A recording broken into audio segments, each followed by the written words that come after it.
तद्विष्णोः परमं पदम् सदा पश्यन्ति सूरयः दिवेव चक्षुराततम्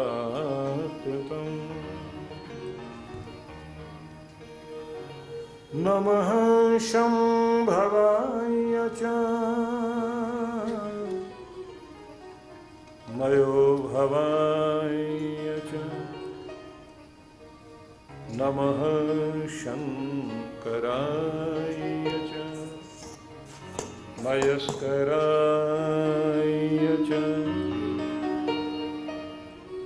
नमः शिवाय च शिवतराय च कृष्णाय वासुदेवाय हरे परमात्मने प्रणतक्लेशनाशाय गोविन्दाय नमो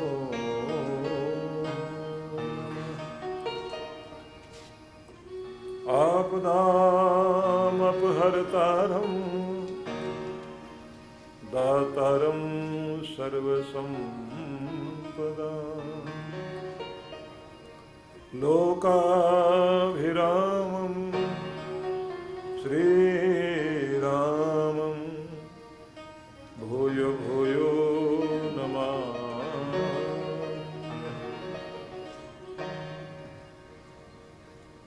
आइए श्रद्धा भाव से भगवान के चरणों से हम सभी जुड़े।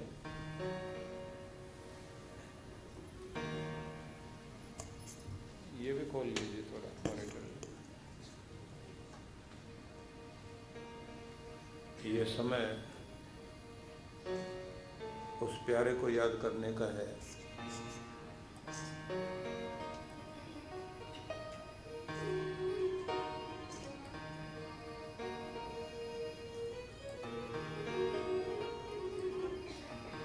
रघुनंदन राघव राम हरे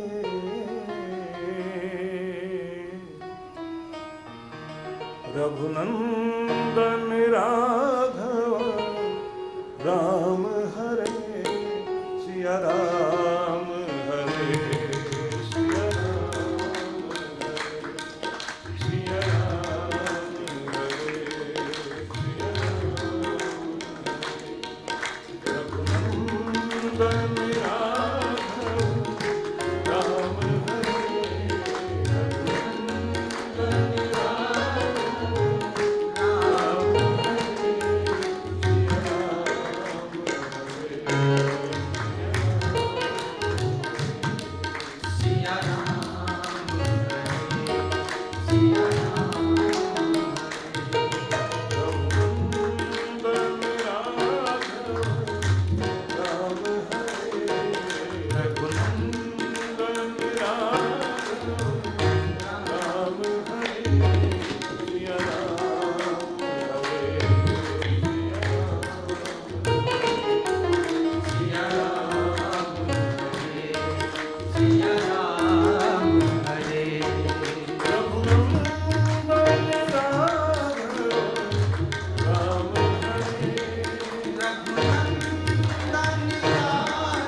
मातृशक्ति पदपुरुष,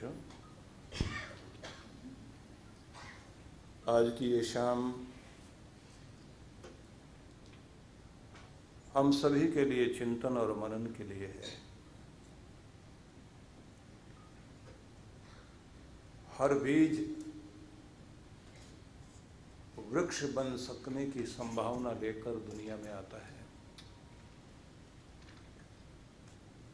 लेकिन सभी बीज वृक्ष नहीं बन पाते। कुछ ही वृक्ष बनने तक पहुंच पाते हैं। हर व्यक्ति इस दुनिया में शिखर छूने के लिए आता है, लेकिन सब वहां तक नहीं पहुंच पाते। हर कोई उस परमात्मा तक पहुंचने के लिए दुनिया में आता है, लेकिन हम सभी इस दुनिया में अपनी अपनी मजबूरियों के दायरे में जीवन गुजारते हुए जीवन को समाप्त कर लेते हैं। जो बीज वृक्ष नहीं बन पाए, या तो गल गए या पक्षियों ने चुन लिया, पक्षी खा गए या कीड़े खा गए। देखने वाली बात है कि हमारे समय को, हमारी शक्ति को, हमारी ऊंचाई को कौन निगल गया। हम कहाँ ठहर गए, कहाँ रुक गए। इस दुनिया को दोष देने से कोई फायदा नहीं है। आपने देखा है कि जापान में बोनसाई की पद्धति से छोटे छोटे गमलों में वृक्षों को उगाया जाता है, जो 12, 15, 20 साल तक के पेड़ होते हैं। उनकी ऊंचाई इंचों में नापी जाती है, कितने इंच का है। लेकिन वही खुले आसमान में, खुले जंगल में, और जिनकी जड़ें जमीन में पहुंचती हैं, वो वृक्ष कितने बड़े हो सकते हैं। 50-100 फुट तक वृक्ष अपने ऊंचाई तक पहुंचते हैं। तो सोचिए, बरगद का या देवदारू का वृक्ष जो 100 फुट तक ऊंचाई पर जा सकता है, अगर उसे बोनसाई की पद्धति पर तैयार किया जाए, वो 10 इंच का भी नहीं ऊंचा हो पाता। 6 इंच, 8 इंच, इससे ज्यादा नहीं। उसकी ऊंचाई को कौन छीन ले गया कि उसकी जड़ें काटी जाती रही, जड़ों को छोटा करते रहे, उसकी जड़ों को बांध दिया गया, उसकी जड़ों को पनपने नहीं दिया गया। अगर आपके प्राणों को, जो आपकी जड़ें हैं, उनको हर रोज चिंताएं बांधती हैं, भय की दीमक लगी हुई है, निराशा में आप बंधे हुए हैं, खुली हवा में आप हंसना भूल गए हैं, तो फिर आसमान को नहीं छू पाओगे। जिनकी ऊंचाई मीटर में नापी जानी चाहिए, उनकी ऊंचाई इंचों में नापी जाएगी। फिर तो किसको दोष दोगे आप? बचपन में माँ बाप सिखाते हैं स्कूल में आप सीखते हैं, फिर अपनी सोसाइटी में सीखते हैं। किताबों से आपका संबंध छूट जाता है, उसके बाद आप खुद भी पढ़ना सीखना छोड़ देते हैं। अपनी अपनी समझ से हम लोग चल रहे होते हैं। और अजीब बात है, हम सब नकलची बनकर देखते हैं कि कौन आदमी किस बिजनेस में पैसे कमा रहा है। जैसे ये पता लगता है कि ये कपड़े वाला धंधा अच्छा है तो सब कपड़े की तरफ जा रहे हैं। किसी को पता लगा कपड़े में भी इससे अच्छा है साड़ी का धंधा ठीक है, हिंदुस्तान में गुजरात से साड़ियाँ लाई जा सकती हैं, सब वहीं पहुंच गए। कुछ को लगता है सलवार सूट का चलेगा धंधा, वो उसी में लगा हुआ है। हिंदुस्तान में आप कभी दिल्ली से चंडीगढ़ के लिए जाइए तो रास्ते में आपको एक स्थान पर बहुत सारे ढाबे और बहुत सारे होटल देखने को मिलेंगे।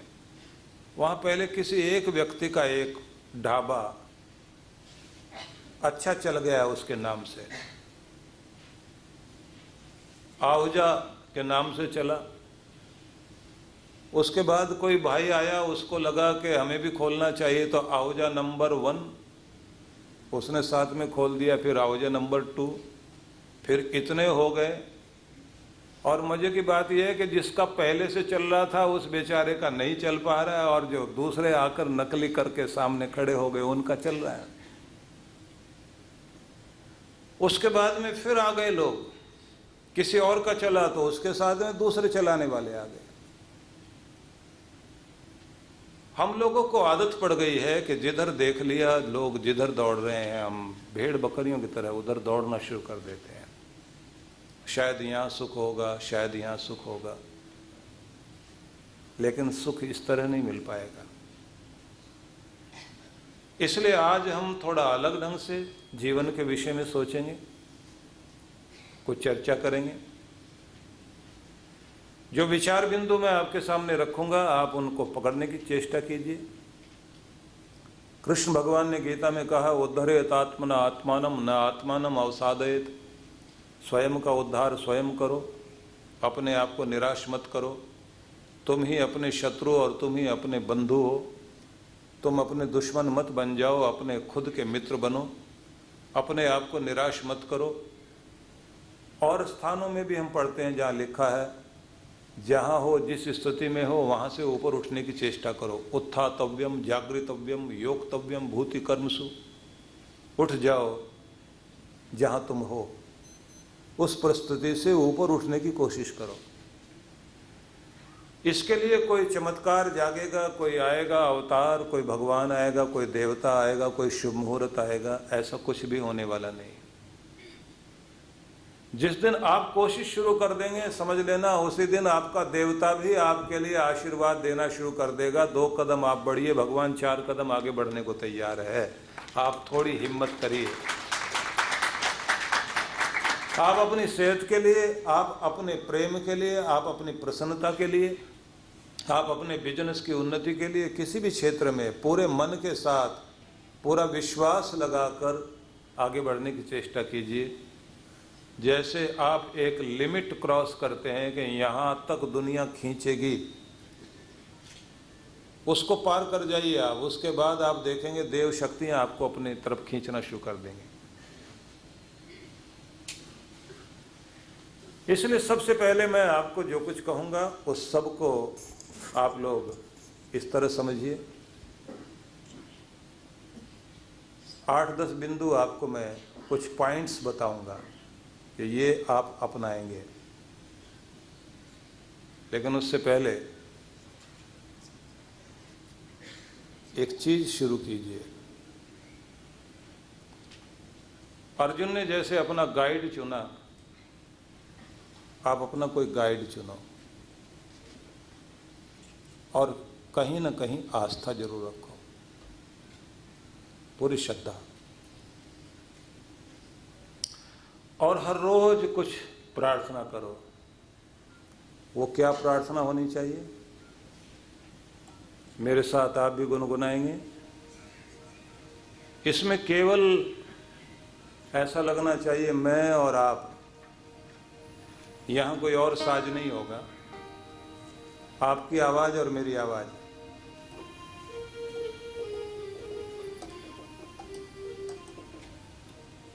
ये मेरी अर्जी है, ये मेरी अर्जी है, मैं वो हो जाऊं जो तेरी मर्जी है, मैं वो हो जाऊं जो तेरी मर्जी है, ये मेरी अर्जी है, ये मेरी अर्जी है, मैं वो हो जाऊं जो तेरी मर्जी है। तो पूरे दिल से विचार करना कि जो उसकी मर्जी है वो आप हो जाएं और आप समर्पण कर दें। तो इसलिए प्रेम से इस बात को कहना भी है, समझना भी है। लफ्जों का टोटा है, लफ्जों का टोटा है, जिक्र प्यारे का, जिक्र प्यारे का अश्कों से होता है, जिक्र प्यारे का अश्कों से होता है, ये मेरी अर्जी है, ये मेरी अर्जी है,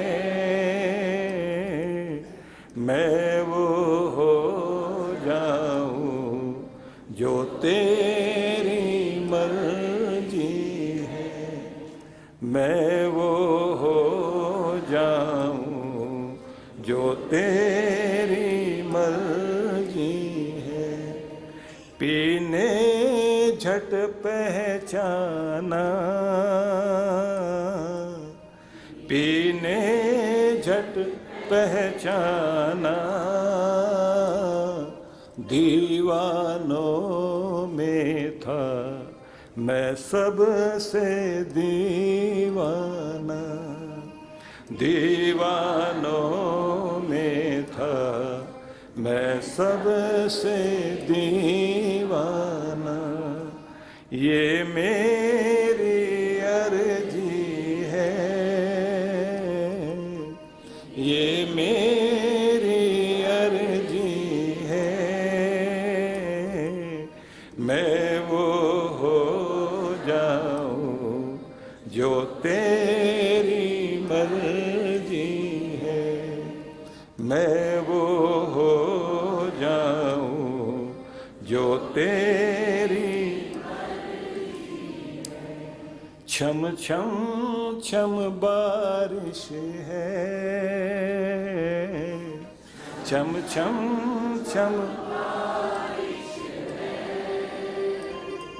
माही घर आजा, हर बूंद सिपारिश है, माही घर आजा, हर बूंद सिपारिश है, ये मेरी अर्जी है, ये मेरी अर्जी है, मैं वो हो जाऊं जो तेरी मर्जी है, मैं वो हो जाऊं जो तेरी। जग रोक न पाएगा, जग रोक न पाएगा। मीरा नाचेगी जब प्रेम नचाएगा, मीरा नाचेगी जब प्रेम नचाएगा। ये मेरी अर्जी है, ये मेरी अर्जी है, मैं वो हो जाऊं जो तेरी मर्जी है, मैं वो हो जाऊं।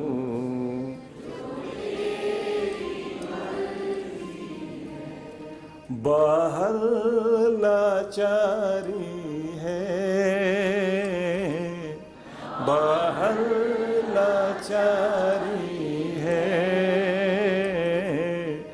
नाच प्यारे का भीतर तो जारी है, नाच प्यारे का भीतर तो जारी है। ये मेरी अर्जी है, ये मेरी अर्जी है, मैं वो हो जाऊं जो तेरी मर्जी है, मैं वो हो जाऊं।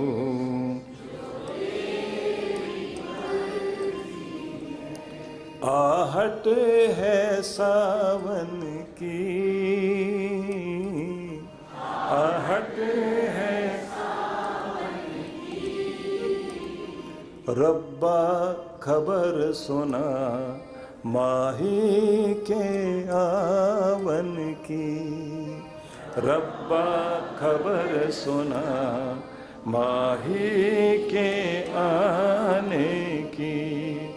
ये मेरी अर्जी है,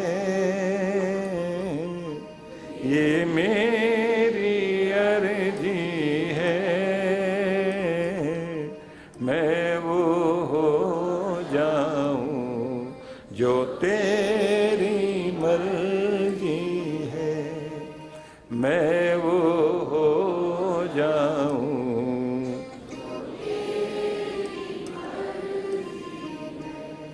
है इश्क बड़ी बाजी, है इश्क बड़ी बाजी, राजी कर दुनिया या उसको कर राजी, राजी कर दुनिया या उसको कर राजी। ये मेरी अर्जी है, ये मेरी अर्जी है,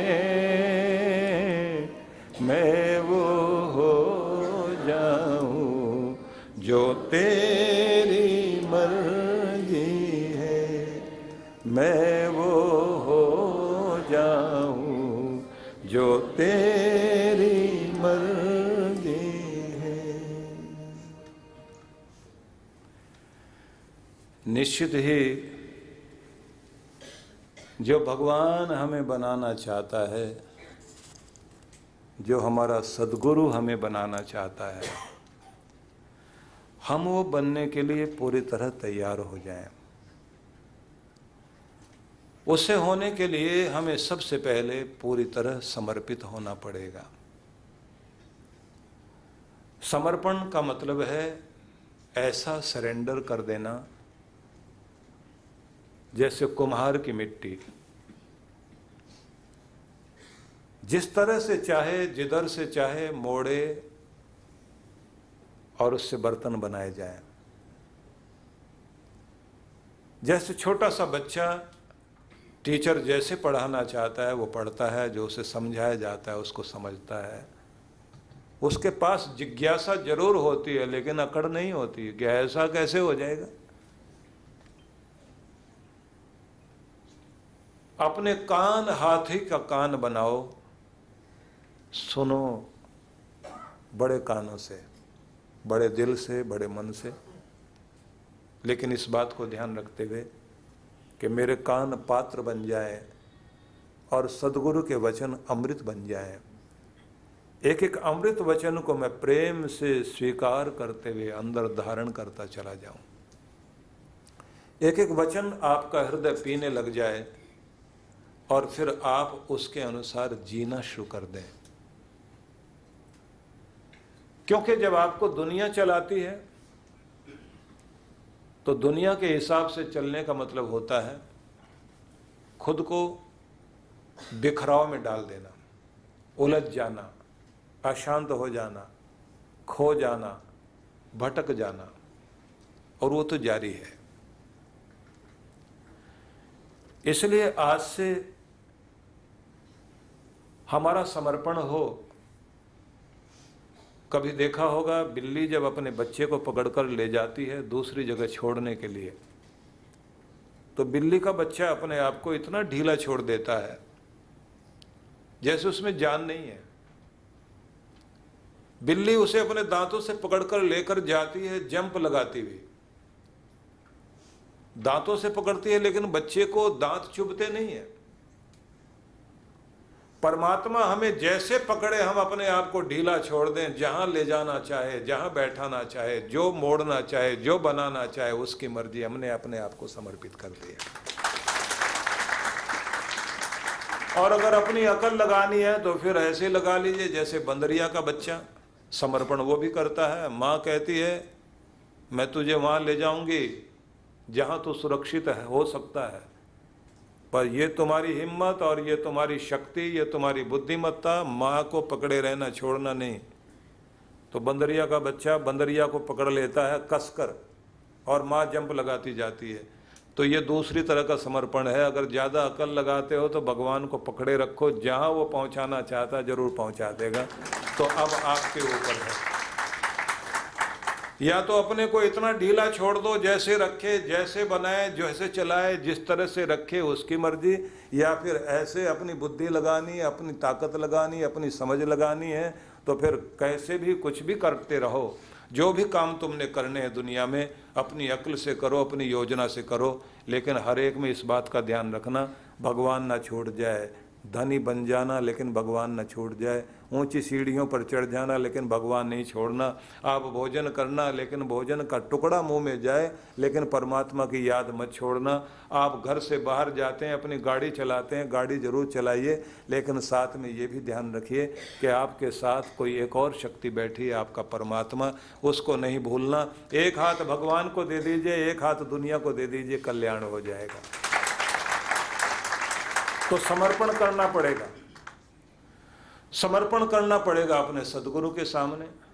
सदगुरु आपको निर्देशन देगा, सदगुरु कहेगा कि तुम्हें आज से किस तरह से नियम में बंध जाना है, कितना समय अपनी रोजी रोटी में देना है, कितना समय अपनी सेहत के लिए देना है, कितना समय अपने बच्चों के लिए देना है, और बच्चों को पालते पोसते लायक बनाते बनाते उन्हें ऊंचाई तक लेकर जाओ। आप सीढ़ी बन जाओ, उन्हें अपने कंधे पर रख कर के जहाँ पहुँचा सकते पहुँचाओ। लेकिन इस बात का ध्यान रखना, सदगुरु आगे कहता है प्रेम करना बच्चों से, लेकिन मोह मत कर लेना। जब मोह करोगे तो फिर बदले में कुछ चाहोगे, और जब बच्चे कड़वा बोलेंगे तब लगेगा कलयुग आ गया। 5000 साल पहले विदुर महाराज ने कहा था धृतराष्ट्र को समझाते हुए कि ये बात ध्यान रखो, ये मोह ममता बहुत अच्छी नहीं। बच्चे तो आपको भूल जाते हैं, आप बच्चों को भूलने को तैयार नहीं है। पढ़ने के बाद विद्यार्थी अपने टीचर को भूल जाता है, और ठीक होने के बाद रोगी अपने डॉक्टर को भूल जाता है, और शादी हो जाने के बाद बेटा माँ बाप को भूल जाता है। ये दुनिया तो ऐसे ही भूलती है, लेकिन जब दुनिया भूलती है तो तुम भी तो भूलने की कोशिश करो। सबको भूल जाओ लेकिन एक मालिक को मत भूल जाना। बस इसी बात को ध्यान रखकर चलोगे तो कल्याण होगा। लेकिन हमारा मोह इतना ज्यादा होता है। बेटे की शादी हो गई, माँ अभी भी उसको समझती है अभी छोटा सा बच्चा है मेरी गोद में बैठा और मेरे हिसाब से चलना चाहिए, उसे अपनी पत्नी की बात बिल्कुल नहीं माननी चाहिए। पत्नी के पीछे पीछे नहीं चलना चाहिए, मेरे इर्द गिर्द घूमना चाहिए। वो नहीं समझती कि समय कहाँ तक पहुँच गया है। मोह जब तक आदमी को नचाता रहेगा आदमी दुख भोगता रहेगा। इसलिए कहते हैं प्रेम करो अपने बच्चों से, उनका हित चाहो, उनका कल्याण चाहो और उन्हें खुले आसमान में छोड़ दो अपनी उड़ान उड़ने के लिए। उन्हें आप धन जरूर देना लेकिन धन देकर धन का ही वारिस मत बनाना। आप उन्हें अपना धर्म भी देना, उन्हें संस्कार भी देना, उन्हें अपनी शिक्षा भी देना। उनके सामने वो आचार व्यवहार भी रखना जिसमें वो पनपे और फिर आप उन्हें वैसा होता हुआ देखें तो आपके चेहरे पर मुस्कुराहट आए। अपने बच्चों को धन देकर आप ये भी कोशिश करना कि धन देना है लेकिन धन से ज़्यादा धन कमाने का तरीका देना है। आप उन्हें धन कमाना जरूर सिखाइए। धन देकर अमीर बनाओगे, अमीरी ज़्यादा देर टिकेगी नहीं, लेकिन अगर आपने धन कमाने का तरीका सिखा दिया तो भले ही धन दो या ना दो, वो हमेशा धनी रहेंगे, वो कभी गरीब नहीं हो सकते। इसलिए आपको अपना ढंग बदलना होगा। दुनिया के पीछे भागने से दुनिया आपके पीछे नहीं चलती, आप दुनिया के पीछे ही रह जाओगे। आप दुनिया से आगे निकलने की कोशिश कीजिए, दुनिया के हिसाब से मत चलिए, आप अपने हिसाब से अपनी ज़िंदगी जिए। दुनिया आपको क्या कहती है इससे फ़र्क नहीं पड़ता, आप अपने आप को क्या कहते हैं इससे बहुत फ़र्क पड़ता है। दुनिया आपको क्या समझती है इससे फ़र्क नहीं पड़ता, आप अपने आप को क्या समझते हैं इससे बहुत फ़र्क पड़ता है। इसलिए अपने आप की खुद तो कद्र करना शुरू कर दीजिए, अपना मान खुद तो रखना शुरू कर दीजिए। इसलिए ध्यान रखिए, आपको बिना किसी स्वार्थ के जो सबसे ज़्यादा प्यार करता है या तो आपका भगवान करता है या आपका सदगुरु आपको प्यार करता है। इसलिए अपने आप को अपने सदगुरु की ओर मोड़िए, अपने भगवान की ओर मोड़िए। इसलिए मैंने ये कहा कि समर्पण सबसे पहली बात कि मैं वो हो जाऊं जो तेरी मर्जी है। उसके बाद आती है दीवानगी। दीवानगी चाहिए इतनी कि हमारा सदगुरु हमें पहचान सके। पीने झट पहचाना, दीवानों में था मैं सबसे दीवाना। हमारा सदगुरु हमें पहचान सके कि दीवाने बहुत हैं लेकिन सबसे बढ़ के दीवानगी मेरे अंदर है, सब कुछ दांव पर लगाने को तैयार हूं। बस चमत्कार वहीं घटेंगे। अलेक्जेंडर की जिंदगी में इसी तरह चमत्कार आया था। वो अपने सदगुरु का दीवाना था। सदगुरु ने जब उससे कहा छोटे सपने मत देखो, बड़े सपने देखो। एपीजे अब्दुल कलाम साहब हमारे देश के, भारत के पूर्व राष्ट्रपति, यूनिवर्सिटी में विद्यार्थियों के बीच बोलते हुए उन्होंने वो पंक्तियां कही थी जिनको मैं कभी कभी दोहराता हूं। उन्होंने कहा था सपने देखो, बड़े सपने देखो, ऊंचे सपने देखो। सपने वो नहीं होते जो रात में सोने पर आते हैं, सपने वो होते हैं जो आपको सोने नहीं देते। सपने वो नहीं होते जो रात में सोने पर आते हैं, सपने वे होते हैं जो आपको सोने नहीं देते। और अपने वो नहीं होते जो रोने पर आते हैं, अपने वो होते हैं जो आपको रोने नहीं देते। इसलिए जब आप खुली आंखों से सपना देखना शुरू करते हैं कि मैं ये हो रहा हूँ, मैं ये बन रहा हूँ, मैं उधर जा रहा हूँ, अपने आप को अपने सपनों में ऊंचाई पर बैठाना शुरू करें और फिर उसी सपने को देखते देखते अपनी ऊर्जा को उधर लगा दें, अपना कर्म उधर मोड़ दें। पूरे ब्रह्मांड से शक्तियां आनी शुरू हो जाती हैं आपको उधर ले जाने के लिए। तो इसलिए सबसे पहले आपके अंदर एक दीवानगी चाहिए। आप जिसको मानते हो तो पागलपन की हद तक मानो, वो दीवानगी आपको सब कुछ कराएगी। मैंने इसलिए कल आपको 2 उदाहरण दिए थे। जहाँ भी ये दीवानगी है वहाँ बहुत बड़ा परिवर्तन आता है। और जो इधर से उधर से सुन के अगर मगर किंतु परंतु करता रह जाता है वो चक्कर काटता रह जाएगा। इसलिए सबसे पहले दीवानगी चाहिए, और दीवानगी जब आप अपने अंदर ले आएं तो फिर तो एक ही चीज़ दिखाई देगी कि कहीं से भी मेरे कान में कोई शब्द पड़े तो मेरे सदगुरु की वाणी सुनाई दे। कोई भी तरीका निकल आए, किसी भी रूप में सही, गुरु के दर्शन हो। दर्शन करने पहुंचता है आदमी, फिर उसे लगता है कि सिर्फ मुझे ही देख रहे हैं, मुझे ही आशीर्वाद दे रहे हैं, मेरे लिए ही कह रहे हैं, मैं ही भाग्यशाली हूं, मुझ पर ज्यादा कृपा है। और भी होंगे, होते रहें, लेकिन मैं सबसे पहले हूं क्योंकि मेरे अंदर दीवानगी ज्यादा है। और सच बात तो यह है, जो जितना पात्र होता है, बारिश तो एक जैसी बरसती है, लेकिन जिसकी पात्रता ज़्यादा होती है वो ज़्यादा संभाल पाता है। नदी तो बह रही है, चींटी भी गई है लेने, हाथी भी लेने गया है, जिसका जितना बड़ा बर्तन है उतनी अपनी औकात से लेकर आएगा। औकात आपकी दीवानगी से ही आएगी। इसलिए जितना चाहते हो दीवानगी से पाओ, मिलेगा, जरूर मिलेगा, कृपा होगी। जब हम इस दीवानगी को ले आते हैं तो उसके बाद गुरु देता है नियम। आप अपने नियम में चलना शुरू करते हैं। जब नियम जिंदगी में आने लग जाता है, अनुशासन आने लग जाता है, आप प्लानिंग से चलने लग जाते हैं, आप टाइम के हिसाब से अपना काम करना शुरू कर देते हैं। आप सबसे पहले इस बात को ध्यान देते हैं कि मेरे पास सबसे ज़्यादा कीमती अगर कुछ है तो मेरा वक्त है, मैं उसको खराब नहीं करूँगा। तो एक एक क्षण का जब उपयोग करने लग जाता है आदमी, तो फिर अंदर आता है नशा, काम का नशा, अपने कार्य करने का नशा आपके अंदर आना शुरू होता है। ये नशा कितना कमाल करता है। इस नशे का प्रभाव ये होता है जैसे मीरा सब कुछ छोड़ बैठी, राजमहल छोड़ दिया, दुनिया की दौलत छोड़ दी, लेकिन अपना परमात्मा नहीं छोड़ा। राजमहल में राजे महाराजे सभी लोग मीरा को रोकते हैं, नाचना नहीं है, गाना नहीं है, लेकिन वो नहीं जानते कि ये नाचना गाना कोई किसी का मनोरंजन नहीं है, ये तो परमात्मा का प्रेम नचा रहा है। जब परमात्मा के प्रेम में आदमी नाचने गाने लग जाता है, वो नाचने गाने का मतलब है कि आप जहां बैठे हुए हैं धन्यवाद करते, मस्ती में चूर होकर, परमात्मा तेरा लाख लाख शुक्र है, जो है बहुत खुश हूं, और जो आगे दे रहा है उससे भी प्रसन्न हो, बढ़ता जाएगा आगे। देते हुए हाथ खाली नहीं रहेंगे। लेकिन इंसान एक बात कहेगा, इन खिलौनों को देने के साथ साथ भगवान इनमें उलझा मत देना, अपनी तरफ खींचना मुझे।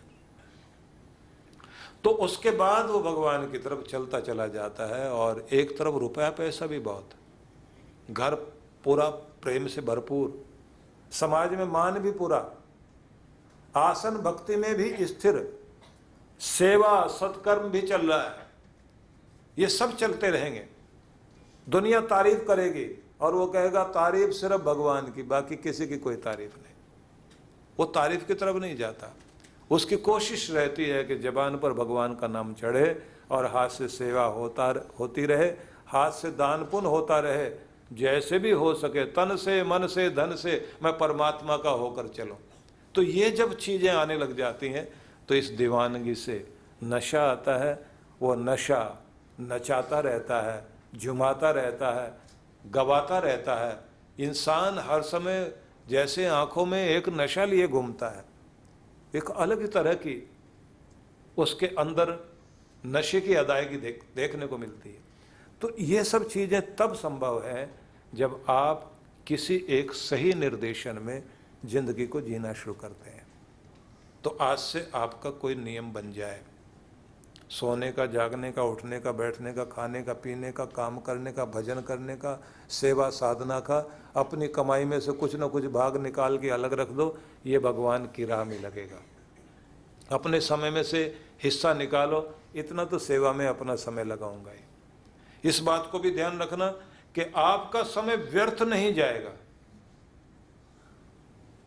फालतू बात नहीं करना, क्योंकि अपना टाइम खराब करने के साथ साथ जब आप दूसरों का टाइम खराब करते हैं तो वो टाइम खराब कर रहे हैं ऐसा नहीं, दूसरों की जिंदगी खराब कर रहे हैं, क्योंकि आपकी उम्र जो है समय से बंधी हुई है।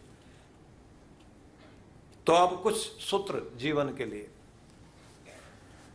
सबसे पहला सूत्र हम इस बात के लिए पकड़ेंगे, अगर हमने प्रगति करनी, इस दुनिया में सफल होना है, तो विकास या विनाश, किसको चुनोगे?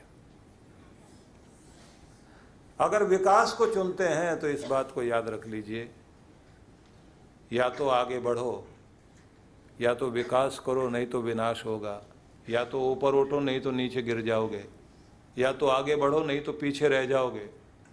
तो आगे बढ़ने की ठान लीजिए, आगे ही आगे जाना है, रुकना नहीं है। प्रगति पर ध्यान देना शुरू कर दीजिए, विकास पर ध्यान देना शुरू कर दीजिए। प्रगति पर जब आप ध्यान देंगे दुर्गति से बच जाओगे, और अगर दुर्गति पर प्रगति छोड़ दी तो दुर्गति शुरू हो जाएगी। तो आज से प्रगति प्रगति प्रगति। किस चीज की प्रगति?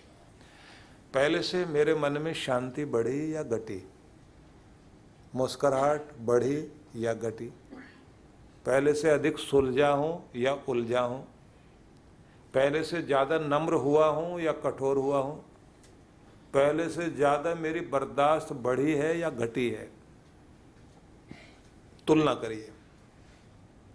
अच्छा हो तो आप अपने आप को शाबाशी दें, और अगर कुछ गलत हो रहा है तो आप सुधार लाएं और भगवान से भी प्रार्थना करें और विश्वास रखें अच्छा होगा।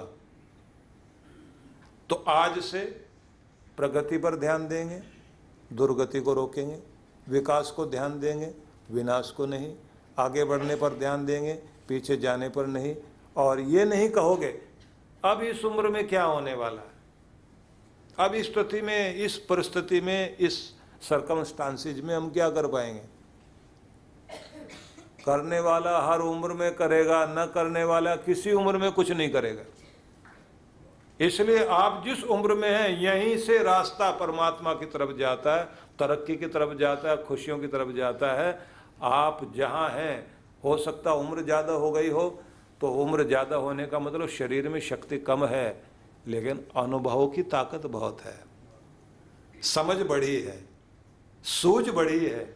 इसलिए आप शरीर की ताकत से कम मन की ताकत से और अपनी सूझबूझ के आधार पर तरक्की करके दिखाइए, आगे बढ़ के दिखाइए, निश्चित ही आप आगे बढ़ेंगे।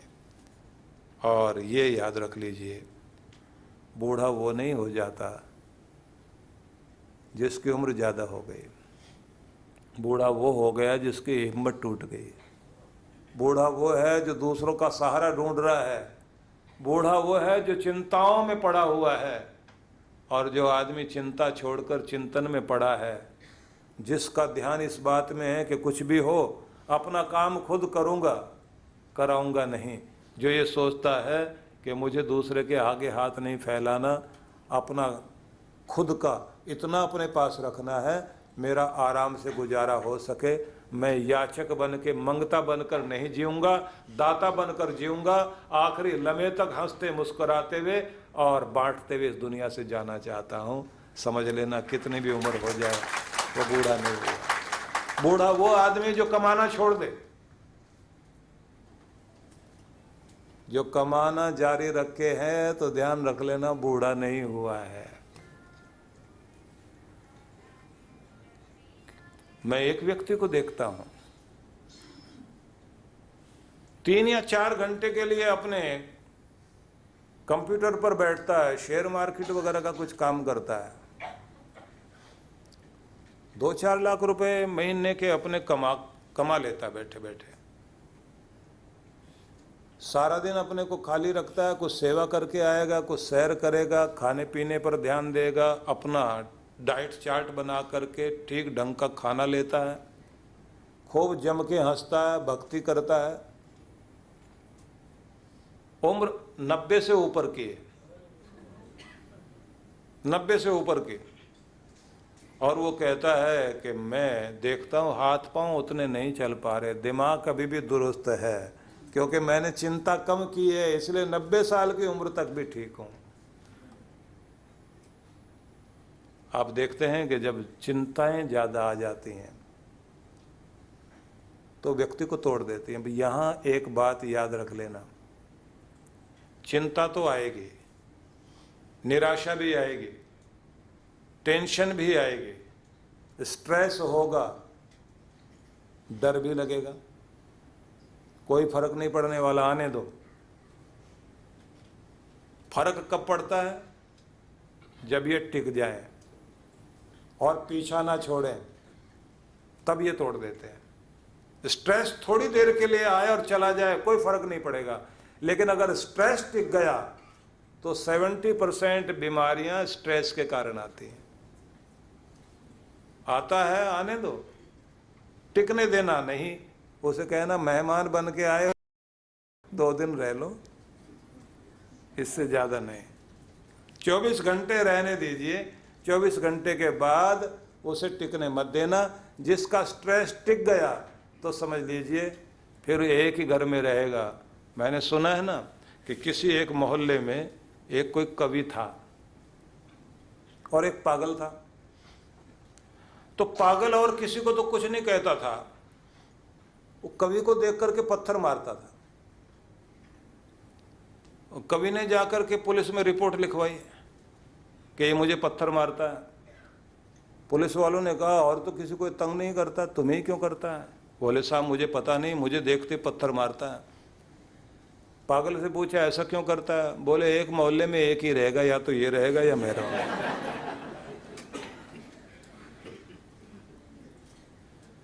तो या तो आपके अंदर आपका स्ट्रेस रहेगा या आपकी खुशी रहेगी। इसे ज़्यादा देर तक टिकने मत देना, नहीं तो आपकी खुशी और आपकी तरक्की दोनों खत्म हो जाएगी, साथ साथ सेहत भी चली जाएगी।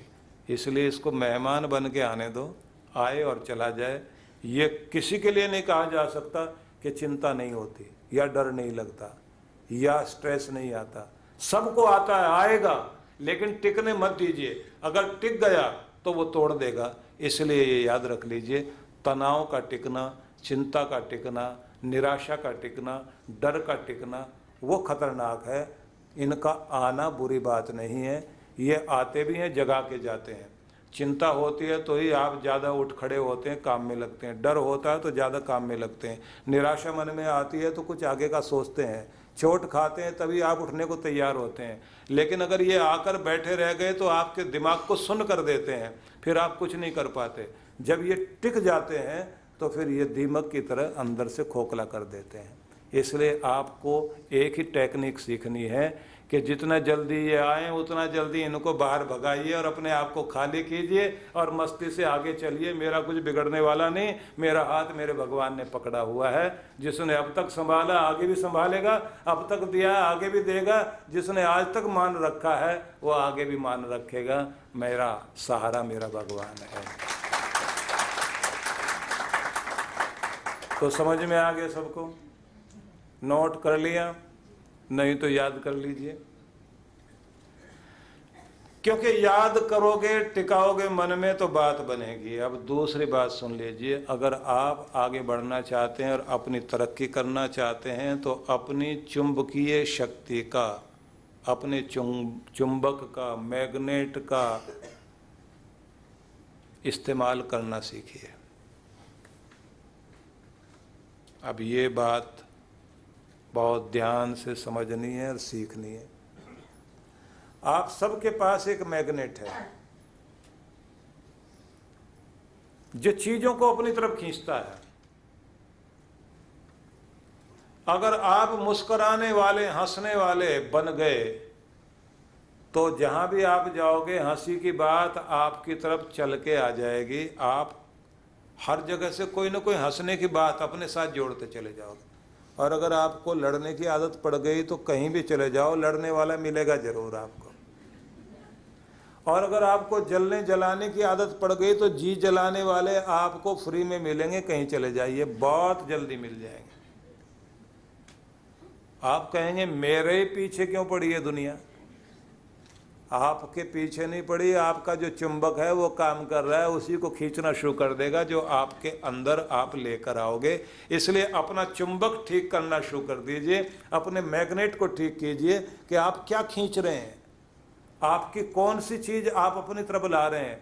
रोगी रोग को खींचेगा, भोगी भोग को खींचेगा, ऐबी ऐब को खींचेगा, मुस्कुराहट वाला मुस्कुराहट को खींचेगा, क्रोधी क्रोध को खींचेगा, निराशा वाला निराशा को खींचेगा, डरने वाला डर को खींचेगा और डरता ही चला जाएगा। उसे लगता है जरूर मेरे पीछे पड़ा कोई, ये जो लोग हंस रहे थे ये मेरी तरफ देख के हंस रहे थे, मेरी बात कर रहे थे, क्योंकि आपके अंदर बैठ गई वो बात। समान चीजें समान चीजों को अपनी तरफ खींचती हैं, ये नियम है। अब दूसरी बात सुन लीजिए, इसी के अंदर जब आप सफल हो रहे होते हैं, कामयाब हो रहे होते हैं, आपका काम धंधा बहुत अच्छा चल रहा होता है, तो आपको और सफलताएं मिलती हैं और सफलताएं मिलती हैं, क्योंकि आपका चुंबक उस समय सफलता को खींच रहा होता है। जैसे ही किसी ने ये कह दिया कि वक्त ठीक नहीं है आपका और एक आध घटना घट जाए, कोई काम खराब हो जाए, तो उसके बाद में आपको लगता है कि जरूर वक्त में है कोई परेशानी। उसके बाद में एक घटना और घट जाए तो बस उसके बाद आपका चुंबक उल्टा काम करना शुरू कर देगा। वही आप होते हैं, वही दिमाग आपका होता है, वही बिजनेस होता है, वही सारी चीज़ें होती हैं, वही ग्राहक होते हैं। उसके बाद में चुंबक उल्टा काम शुरू कर देगा, जो अभी तक आपको बना रहा था वो बिगाड़ना शुरू कर देगा। इसलिए ये ध्यान रखिए, आपका चुंबक सही काम करे और चुंबक को चार्ज करने के लिए, चुंबक की शक्ति को बढ़ाए रखने के लिए अपने सद्गुरु और अपने भगवान की शरण ग्रहण करते रहना, जो आपको चार्ज करता है। चुंबक को चुंबक से जोड़ के रखना पड़ता है रात को। सवेरे उठें तो चुंबक वैसा का वैसा रहता है, तो सुबह शाम अपने आप को चुंबक है सबसे बड़ा परमात्मा और चुंबक है गुरु के सद्विचार, उनसे जोड़ के रखिए। आपका चुंबक ढंग से काम करना शुरू कर देगा और फिर अच्छी चीज़ों को खींचना शुरू कर देगा।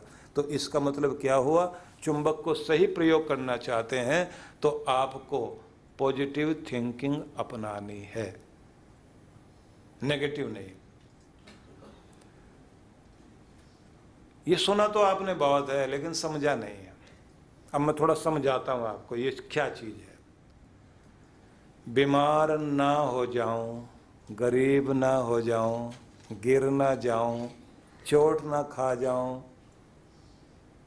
ये जो ना हो जाऊं, नहीं हो जाऊं, नहीं मिले, झगड़ा ना हो जाए, कुछ ना हो जाए, ये जब आप नहीं नहीं कहते हैं तो इस नहीं नहीं में होता लगता तो ऐसे जो आप अच्छा कह रहे हैं, लेकिन आपके मन में डर क्या है? बीमार ना हो जाऊं, बीमारी का डर है।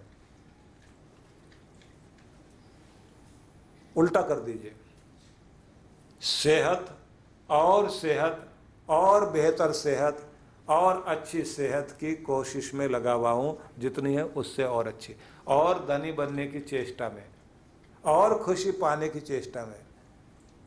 जब आप और खुशी के लिए प्रयास करते हैं तो आपका ध्यान, जैसे कल बताया था कि मन उसी चीज को बढ़ा देगा जिस पर आपका ध्यान होगा। जब आप नकारात्मकता को, नेगेटिविटी को छोड़कर पॉजिटिविटी को ध्यान में लाते हैं, वो चीज़ें आपकी तरफ आनी शुरू हो जाती। गिलास आधा खाली है नहीं, गिलास आधा भरा है। क्या नहीं है ये नहीं याद करना, इतना तो है, इतना और चाहिए, यहां तक पहुंच गया, इससे आगे और जाऊंगा, इतना मिल गया, इतना और भी पाऊंगा।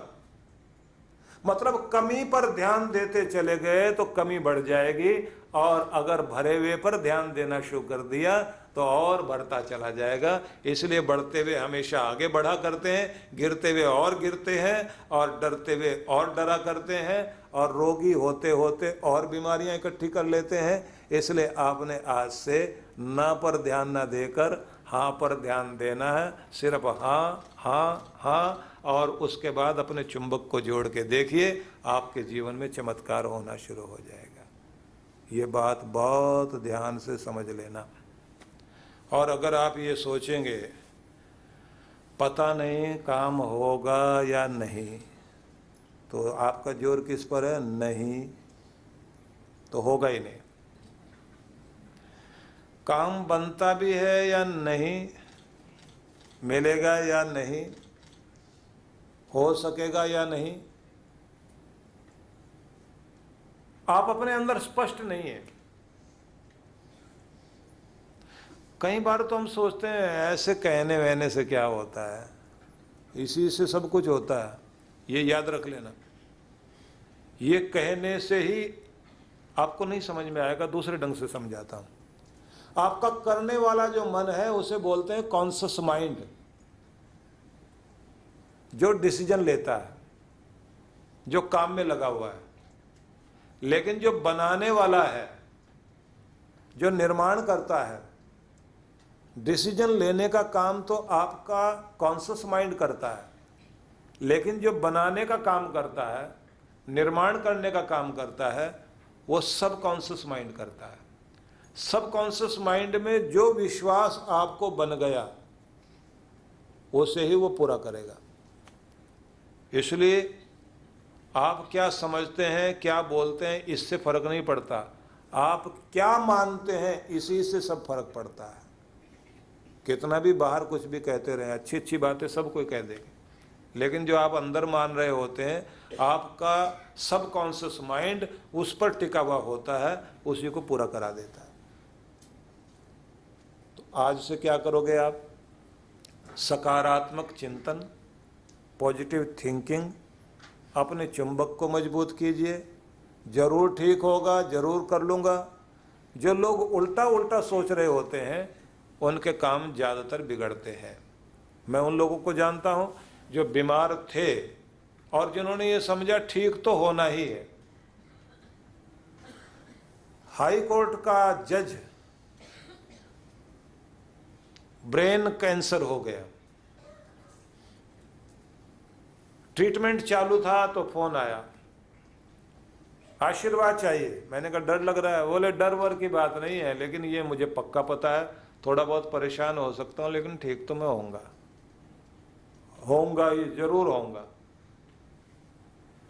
मैंने कहा जो आप मेरे से पूछ रहे हैं इसका मतलब कुछ न कुछ तो मन में कमी है। बोले नहीं, मुझे सिर्फ इतना पता है, ठीक होना है। अब कृपा की जरूरत है, गुरु की भी और भगवान की भी।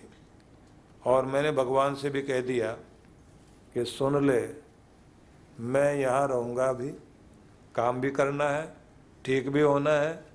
और मैंने जो अब तक काम किया था, रिटायर हो गया हूँ, अब तक गवर्नमेंट का काम किया, समाज का काम किया। अब अपने लिए जीना है, मैंने अपने बच्चों की खुशियाँ देखनी है, अपने छोटे छोटे बच्चे पोते पोतियों के साथ में हंसना बोलना है, उनके साथ में मैंने मजाक करनी है। अब ब्रेन का ऑपरेशन हुआ, वो तो खोल के पूरा पूरा काटते हैं, कोमा में रहे। जब जब उनको होश आए, मैं ठीक हो रहा हूँ, मैं ठीक होऊंगा, परमात्मा की कृपा है मेरे साथ, ठीक हो रहा हूँ, ठीक हो रहा हूँ, ठीक हो रहा हूँ, बीमारी भाग रही है, स्वास्थ्य आ रहा है, अच्छा दिन सामने है, सुनहरा दिन सामने है, आशाएं दिखाई दे रही हैं, सूरज की किरणें नहीं आती, ये आशा की किरणें आती हैं, ये सवेरा नहीं आता, ये हर रोज एक विश्वास आता है, मैं ठीक हो रहा हूँ।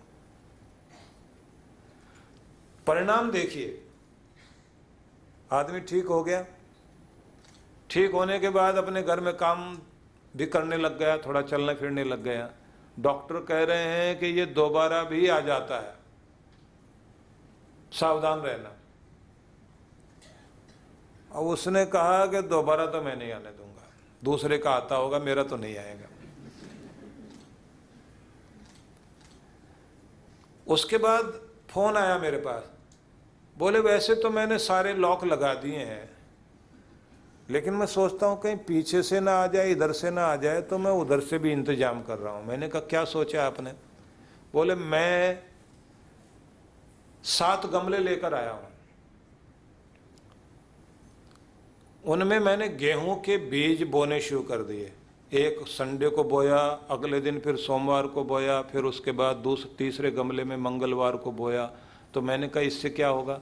बोले वो जब उगते चले जाएंगे उनको काट करके व्हीट ग्रास जूस जो है थोड़ा थोड़ा मैंने लेना है, थोड़ी गिलोय लेनी है और कुछ और चीज़ें 5-7 उन्होंने बताई कि वो सब मैंने नोट करके रखी हैं। उनका अर्क जो है थोड़ा थोड़ा रोज़ लूँगा। और अभी डॉक्टर ने मुझे कह दिया कि अभी आप प्राणायाम नहीं कर सकते, तो प्राणायाम तो नहीं करूँगा, लेकिन मुझे ये पता है कि प्राणायाम एक ये भी होता है, अगर बच्चों के साथ हंसते हैं। मैंने डॉक्टर से पूछा हंसना चाहूँ तो मनाही तो नहीं है? तो उसने कहा नहीं, इसकी तो मनाही नहीं है। तो मैं अपने बच्चों के साथ, पोते पोतियों के साथ हंसना मैंने शुरू कर दिया है। और मैं उनसे कहता हूँ कि तुम कोई भी उल जुलूल बात मुझे ज़रूर किया करो। और जैसे मेरे घर के बच्चे आ जाते हैं, बड़े लोग आ जाते हैं, मतलब उन बच्चों के माँ बाप आ जाते हैं, वो उनको डांटते हैं, दादाजी के साथ ऐसे कैसे करते हो। मैं उनको रोकता हूँ, कहता हूँ कि ये पागलपन चाहिए मुझे। और उसके बाद 2 साल बाद फिर उनका मेरे पास फ़ोन आता है, आप तो आए नहीं लेकिन मैं फ़ोन पे बात कर लेता हूँ, मैं काफ़ी ठीक हो गया हूँ। और मैंने डॉक्टर को फ़ोन करके कह दिया वो कैंसर आपके पड़ोस में किसी के पास आएगा दोबारा, मेरे पास नहीं आने वाला, मैं बिल्कुल ठीक ठाक हूँ और मैं सही रहूँगा। और वो ठीक है। ये विश्वास, इस विश्वास को उसने जैसे कोई जाप करता है ना, वो जाप करना शुरू किया अपने कॉन्शियस माइंड में नहीं, सब कॉन्शियस माइंड में। एक चीज को बार बार कहते कहते कहते कहते अपने आप को ठीक किया। मैं भी आपसे ये कहना चाहता हूँ, इतना दोहराओ अपने अंदर स्वास्थ्य को, अच्छी चीज़ों को, अपनी अमीरी को, अपनी खुशी को, कि जिससे आपका ब्रेन उसे पकड़ ले। सुबह शाम एक ही तरह की बात, क्योंकि सुबह शाम आपने निराशा की बात अब तक दोहराई है, निराशा का जाप किया है, दुख का जाप किया है, चिंता का जाप आपने किया है। अब आप शुभ का जाप करना शुरू कर दीजिए और अपनी जिंदगी को हरा भरा होता हुआ देखिए। आपका चुंबक ऐसे काम करता है, ये आपको समझ में आ गया। अब इसे याद कर लेना।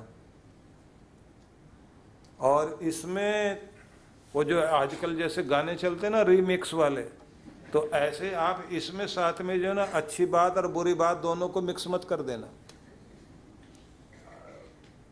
नहीं तो फिर ऐसे हो जाएगा जैसे कबूतरों ने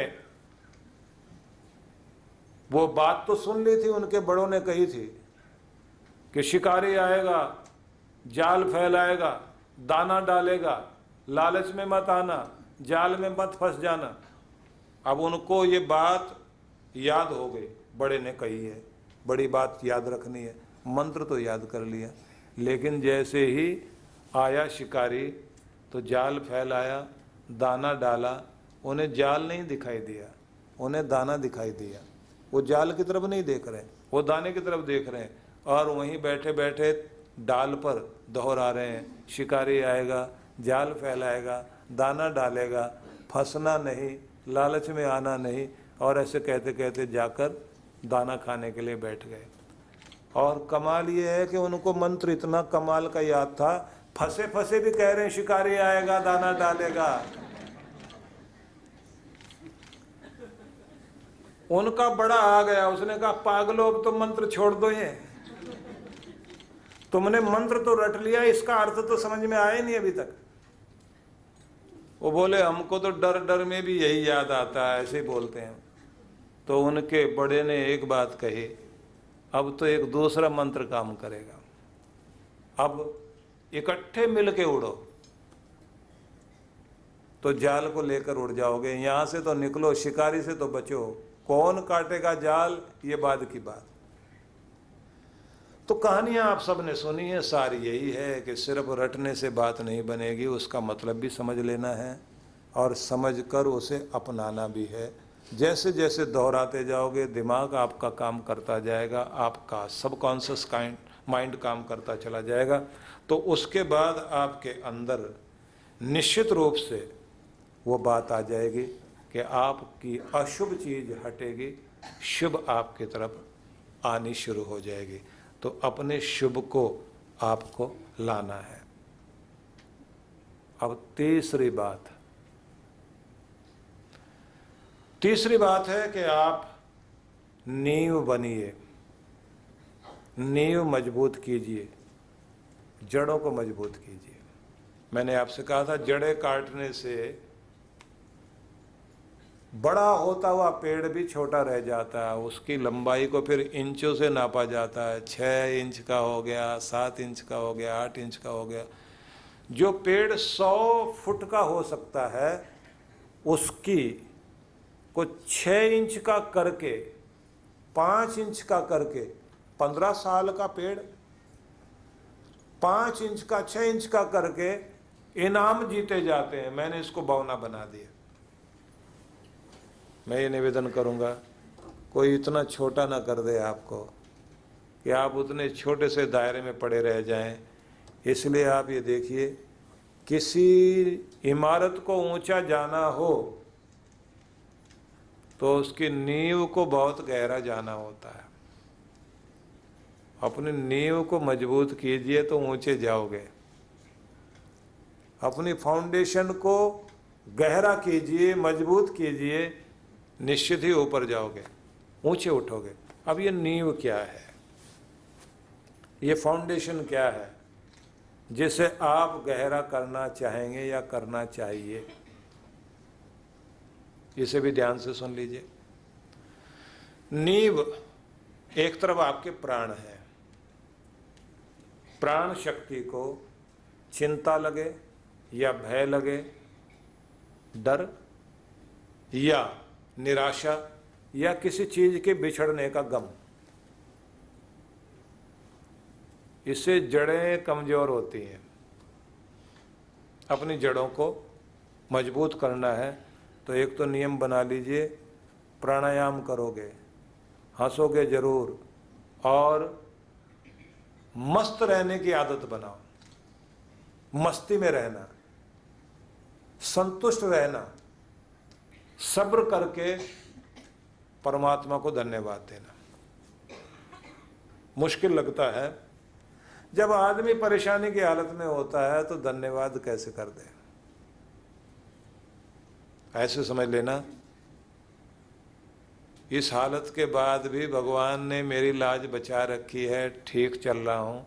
एक फकीर हुए जुन्नैद, जिनकी एक आदत थी कि उनको अगर चलते चलते चोट लग जाए, जुन्नैद मिस्री मिस्र के थे, तो चलते चलते चोट लग गई तो पांव पकड़कर देखा खून बह रहा है, तो अपनी दवाई बाद में लगाई, उसका शुक्र करने लगे, खुदा का शुक्र है, रब का शुक्र है। किसी ने पूछा किस बात का शुक्र है? बोले मेरे कर्म तो आज टांग टूटने के थे, उसने तो थोड़ी सी चोट लगा करके ही सारी मुसीबत छुड़ा दी है, उसका शुक्र है। इतना लगा लेकिन सारा बच गया, ठीक ठाक चल रहा हूँ, पाँव इतना नहीं टूटा कि चल ना सकूँ, ऐसा काम खराब नहीं हुआ कि आगे काम ना चल सके। जितना बाकी ठीक ठाक हूँ उसके लिए शुक्र कर रहा हूँ, जो नहीं ठीक है वो उससे रहमत मांगता हूँ, मेहर कर, ठीक हो और मैं तेरे दर पर ठीक से सजदा कर सकूँ तो धन्यवाद करता हूँ। वो कहता था क्या हो गया उसको देख देख कर दुखी मत हो, जो बचा हुआ ठीक ठाक है उसे देख करके खुश हो और धन्यवाद दो, तो तुम्हारी जिंदगी खुशहाल हो सकती है, नहीं तो दुखी होते रहोगे। दुखी होने वाला तो आदमी किसी भी बात को लेकर दुखी हो जाएगा। वो कहेगा मुनाफा होना था 60 लाख का, हुआ है 40 लाख का, तो 20 लाख का घाटा हो गया। वो जब 20 लाख का इस तरह से घाटा सुनते हैं तो वो लोग घाटा ही करते रहते हैं, वो खुश नहीं हो पाते। तो आज से आप अपनी नींव मजबूत करेंगे, अपने को गहरा करेंगे। आपकी नींव एक तो हो गई प्राण शक्ति को बढ़ाना। दूसरी बात, जिसके पास डिसिप्लिन है वो अपनी नींव मजबूत करता है। जिसके पास नियम है उसकी नींव मजबूत होती है। नियम मतलब रेगुलर है अपने काम में, टाइम से उठता है, टाइम से काम करता है, टाइम देख करके चलता है, उसकी नींव मजबूत है। जिस आदमी ने अपने टाइम को खराब कर लिया, जिस आदमी ने डिसिप्लिन का पालन नहीं किया, जो आदमी प्लानिंग करके नहीं चलता, जो आदमी सोच समझ के नहीं चलता, तो इसका मतलब ये है वो अपनी नींव कमजोर कर रहा है। इसलिए आप थोड़ा समय अकेले एकांत में बैठकर सोचने के लिए जरूर निकालें। बिल्कुल शांत होकर, हाथ में डायरी लेकर, हो सके तो रोज, अगर ऐसे नहीं कर सकते तो हफ्ते में एक बार। हफ्ते में एक बार कैसे करेंगे? आप जिस दिन संडे हो या सैटरडे हो, या जैसे यहाँ फ्राइडे आपकी छुट्टी होती है, तो आप जो है जुम्मे वाले दिन से पहले जो जुमेरात होता है, जिसे आप बोलते हैं थर्सडे, थर्सडे वाले दिन हम अपने हिसाब से शनिवार रविवार की बात कर लेते हैं, सैटरडे संडे की बात कर लेते हैं, क्योंकि हम लोग को इंडिया के हिसाब से या यूरोप अमेरिका के हिसाब से याद है, तो हम उस तरह से बात करते हैं। संडे और सैटरडे 2 दिन मान लीजिए छुट्टी है, जुमेरात और जुम्मे के दिन आपकी 2 दिन की छुट्टी है। तो कुछ लोगों के यहाँ ऐसा हुई होता है कि उनका सैटरडे सैटरडे ही रहता है और जो फ्राइडे है वो संडे जैसा होता है। तो शायद यहाँ ऐसा ही होगा। तो इसमें आपको एक काम करना है, आप अपना बैग खाली करते हो, अपना पर्स खाली करते हो। पर्स खाली करने का मतलब होता है पूरे को उलट दो एक जगह, उसमें से जो काम की चीजें हैं उन्हें निकालो, जो बेकार की चीजें हैं फाड़ के डालो। उसके बाद एक नया पेपर लेकर के पुरानी चीजें जो हो गई हैं उन्हें आप काटते जाओ, जो अभी होनी है उन्हें एक पेपर पर लिखते चले जाओ। उसके साथ में आगे इस वीक में आपने क्या क्या करना है उसको लिख लीजिए।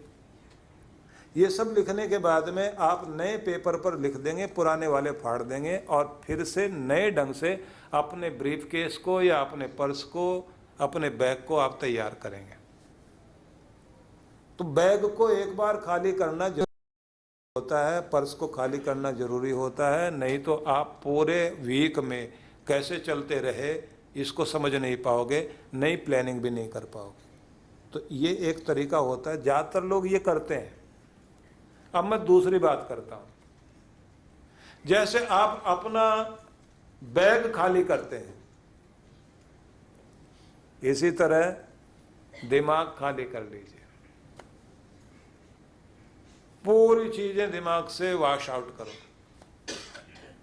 नया क्या करना है उसे आप कागज पर भी नोट करें, और जो पिछले वीक में, पिछले सप्ताह में, पिछले हफ्ते में जो कुछ चीजें गलत हुई हैं, जहां लापरवाही रही है, उन्हें दोबारा से याद करके नोट कर लीजिए।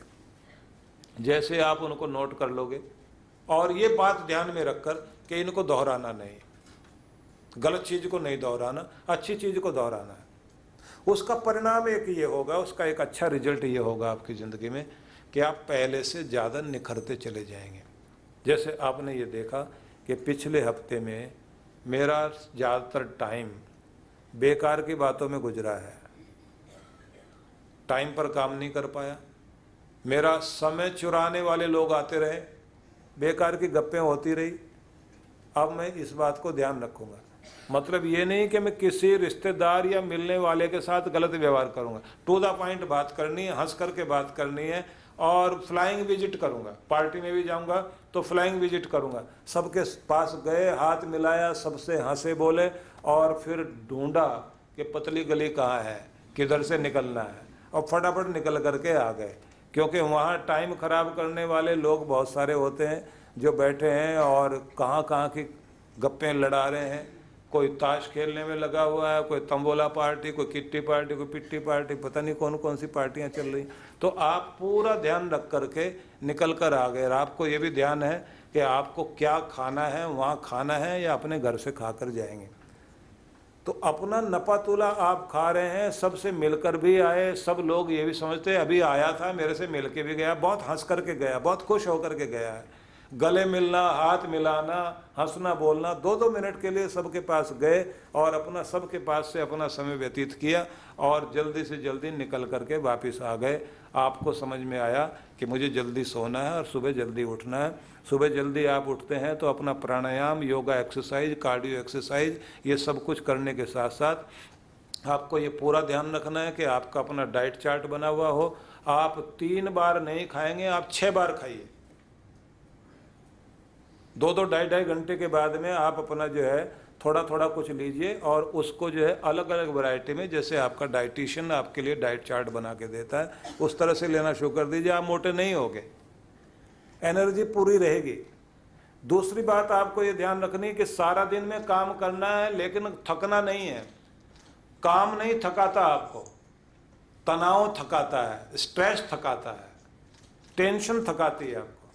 अगर टेंशन करोगे आप तो आप जल्दी थक जाओगे, गुस्सा करोगे तो जल्दी थक जाओगे। हंसता हुआ आदमी काम करता है तो थकेगा नहीं, और जो गुनगुनाता रहेगा, खुद रेडियो बजाने के लिए बैठ जाए उससे थक जाएगा, लेकिन अंदर गाना चलता रहे, मन मन में काम कर रहे हैं, और जैसे थकावट महसूस हो पानी पियो। जैसे आपको लगेगा कि आप 2 घंटे तक काम करते रहे, बीच में ब्रेक दो और जा करके ताज़ी हवा में थोड़ा टहल करके आओ, चहलकदमी करो। ज़्यादा देर तक कुर्सी पे बैठे भी नहीं रहना चाहिए। 1 घंटे के बाद में उठ जाए। फ़ोन अगर आपने सुनना है तो खड़े होकर के फ़ोन सुने और वहीं के वहीं चलते रहो। ये बात हमेशा ध्यान रख लीजिए। फ़ोन जब आपने सुनना है तो बैठ के नहीं सुनना, वहीं खड़े होकर चलते रहो, जिससे कि आपकी बात भी होती रहे। जो आपने नोट करना नोट कर लिया, तो उससे ये होगा कि आपका उस समय चहलकदमी करने से आपकी टांगों में ब्लड सर्कुलेशन ठीक चलेगा और आपके ब्रेन तक भी ब्लड सर्कुलेशन अच्छा जाएगा और ऑक्सीजन की मात्रा भी पानी पीने से अच्छी रहेगी। तो इससे आपकी ताजगी बनी रहती है और आप स्वस्थ रहते हैं।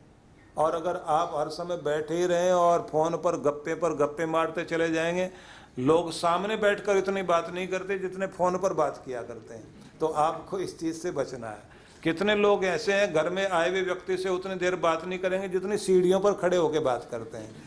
कार के पास जाके बहुत लंबी बात करेंगे, इतना अंदर भी बात नहीं हुई। आना जरूर आएंगे, अच्छा वो कैसा है, कुत्ता कैसा है, बिल्ली कैसे है, पड़ोसी कैसा है। ये सब चीज़ों से हट करके टू द पॉइंट अच्छी बात कर लीजिए। तो जो लोग अपने समय की कद्र करते हैं तो समझो अपनी ज़िंदगी की कद्र करते हैं, और जो अपने जीवन में डिसिप्लिन अपना करके चलते हैं तो उन लोगों के जीवन में ज़रूर कुछ अच्छा घटता है। और जो अपना समय खराब कर रहे हैं, दूसरे का भी समय खराब कर रहे हैं, इसका मतलब वो ज़िंदगी की कोई कद्र करने वाले नहीं। जो अपनी कद्र नहीं करते तो भगवान उनकी कद्र क्यों करेगा। इसलिए अपनी कद्र करना शुरू कर दीजिए। तो हमने ये सीखा कि जैसे आप ब्रीफ केस को खाली करते हैं, जैसे पर्स को खाली करते हैं और उसका नवीनीकरण करते हैं, पुरानी चीज़ों को, कीमती चीज़ों को संभालते हैं और बेकार की चीज़ों को छोड़ते हैं, ऐसे आप अपने दिमाग को भी बेकार की चीज़ें हटा दें, अच्छी चीज़ों को दिमाग में भरें। और आपको सुबह थोड़ी देर के लिए कार्डियो एक्सरसाइज भी करनी है, आपको जो स्ट्रेचिंग भी करनी है, योगासन वगैरह करने हैं, थोड़ा प्राणायाम भी करना है। सुबह का समय आपको अपना शांत बनाना है। हर दिन सुबह जब भी आप उठेंगे तो एक प्रार्थना करेंगे। वो प्रार्थना भी ध्यान से सुन लीजिए। मैं जल्दी जल्दी बताता जा रहा हूं क्योंकि मैंने आपको बहुत सुनाना है। अब आप नोट नहीं कर पा रहे हो तो बाद में रिकॉर्डिंग ले लेना और उससे नोट कर लेना जरूर। प्रार्थना आपने ये करनी है कि परमात्मा, आपने आज का दिन मुझे दिया, मैं धन्यवाद करता हूँ आज के जीवन के लिए, आज के अवसर के लिए बार बार धन्यवाद करता हूँ। मेरे परिवार के लिए, मेरे जीवन के लिए, मेरे अवसर के लिए, हर उस चीज़ के लिए जो आपने मुझे दी है, उस सब के लिए मैं बार बार धन्यवाद करता हूँ। आज का ये दिन मेरे लिए शुभ दिन हो। आज का दिन आपके आशीर्वाद से यादगार दिन बने। मुझे आशीर्वाद देना। मैं आपसे वायदा करता हूँ सारा दिन हंसते मुस्कुराते बिताऊंगा, शांत रहूँगा, ना अपने आप को दुखी करूँगा ना दूसरों को करूँगा, टाइम पर काम करूँगा। और चाहता हूँ भगवान आप मेरा हाथ पकड़कर मेरे साथ चलो और मैं संपर्क में आने वाले हर आदमी के साथ एक देवता वाला व्यवहार निभाऊंगा। मुझे देवता बनाना, शैतान नहीं बनाना। मैं शाम तक जब घर लौटूं तो वैसी ताजगी लेकर जैसे सुबह घर से गया था, और अपने घर में अपने बच्चों को और कोई गिफ्ट दूं ना दूं, प्रेम और मुस्कुराहट का गिफ्ट जरूर दूं तो मुझे आशीर्वाद। ये प्रार्थना करके सुबह जागिए, मतलब बिस्तर से उतरिए। और शाम को भी एक प्रार्थना करनी है। जब आप सोने लगेंगे आपने भगवान से कहना है कि आज का दिन जैसे हो सका मैंने व्यतीत करने की कोशिश की, कुछ गलतियां होंगी, कल के दिन सुधार लाऊंगा, लेकिन आज की नौकरी पूरी हुई। भगवान अपने आप को सरेंडर करता हूँ, अपने कर्मों को तुम्हें समर्पित करता हूँ। आज के पूरे पूरे कर्म, अपनी पूरी ज़िंदगी आपके चरणों में अर्पित करता हूँ।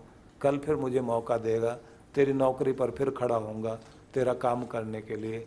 मुझे इस लायक बनाए रखना कि मैं कुछ अच्छा कर सकूं। और भगवान अपनी औकात को कभी ना भूलो और कभी अहंकार ना करो। मेरे सिर पर, अपने बच्चे के सिर पर कृपा का हाथ जरूर बनाए रखना। ये कह करके आप बिस्तर पर लेटेंगे और मन मन में जाप करते करते आपको पता भी नहीं लगना चाहिए कब आप भगवान के चरणों में नींद में खो गए। अपनी नींद को समाधि बनाना। समाधि वो तब बनती है जब आप जाप करते हुए सोते हैं। याद रह जाएगा जो मैंने कहा, अपने शब्द बोल लेना, आप भावना यही रखना। एक बात आपने और कहनी है, जब आप भोजन करने बैठे उस समय शुक्र है भगवान तेरा, तेरी कृपा से ये रिजक, ये रोटी, ये भोजन हाथ में आया है, इसे अपनी कृपा से अमृत बना देना भगवान, प्रसाद बना देना। मन मन में बोल देना। आधा मिनट लगेगा, ज्यादा नहीं लगेगा। अपनी नौकरी वाली जगह जब जाकर बैठते हो, या अपने जॉब वाली जगह बैठते हो, या ऑफिस में बैठते हो, या अपनी दुकान पर बैठते हो, अपनी फैक्ट्री में बैठते हो, जहां भी आपका कार्यस्थल है वहां बैठते हो, कह देना भगवान को, कितने सारे लोग हैं जिनके पास रोजी रोटी नहीं है, नौकरी नहीं है, काम नहीं है। तेरा शुक्र है मेरे पास ये सब कुछ है। ये मेरी किस्मत के कारण है ऐसा नहीं, ये तेरी मेहरबानी के कारण है भगवान। तेरा लाख लाख शुक्र करता हूँ। इस लायक बनाए रखना और इस जगह से इज्जत पाऊँ, नेकी कमाऊँ और अपने बच्चों को यहाँ से नेकी करके अमृत लेकर जाऊँ, अपने बच्चों को दूँ, क्योंकि वो कमाई मेरी अमृत है, उसे अमृत बनाना। 1 मिनट लगा कहने में।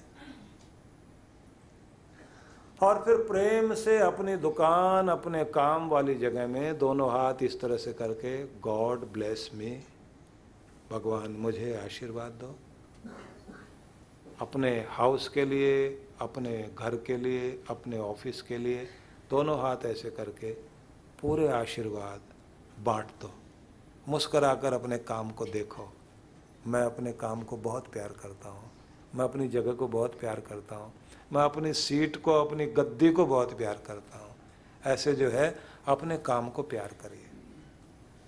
और माथा फोड़ोगे देखते ही, क्या काम मिला भगवान, कहाँ लाके खड़ा कर दिया, क्या ये कोई काम है भला? गिरते चले जाओगे आप। इसलिए अपने काम को प्यार कीजिए। अब माथा मत पीटिए।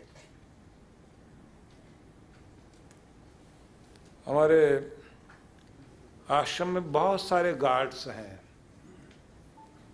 वो पता नहीं इस बार उसने 2-3 ऐसे गार्ड लेके आ गया, उन बेचारों को सैल्यूट ही नहीं करना आता था। वो मुझे देख के जोर से माथे पे हाथ मारते थे। मैंने उनको बुला के पूछा, मैंने कहा ऐसा क्यों करते हो? बोले जी हमको पता नहीं कैसे क्या करना होता है। तो मैंने जो आदमी जिसने रखा हुआ था उन सबको, उनका जो मेन मैनेजर था, उसको बुलाया। ये बेचारे जो है मुझे देख के माथा पीटते हैं, मैं खराब हूँ या इनकी किस्मत खराब है, ऐसा क्यों करते हैं? बोले जी बहुत गरीब हैं, बहुत परेशान है। मैंने कहा इनको कोई और काम दे दो या ट्रेंड करो।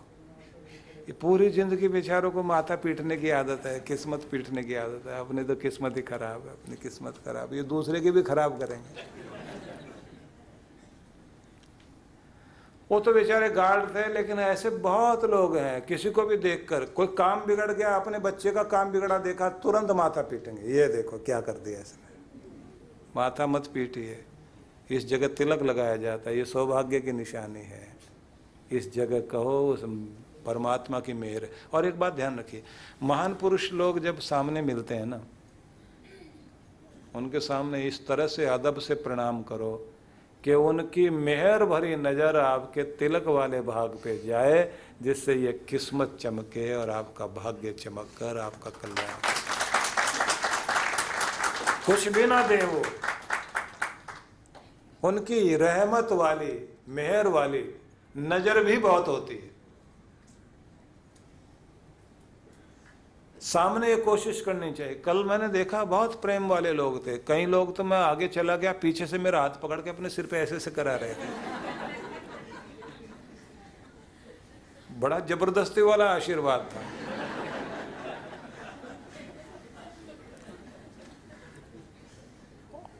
उधर की तरफ गया, उधर से देखा एक आदमी ने बाँह पकड़ लिया और कहता आशीषा करो, आशीषा करो, खाली आशीषा करो। मैंने कहा खाली क्यों करो, भरा हुआ करूंगा पूरा। लेकिन ये तरीका नहीं है। तरीका क्या है?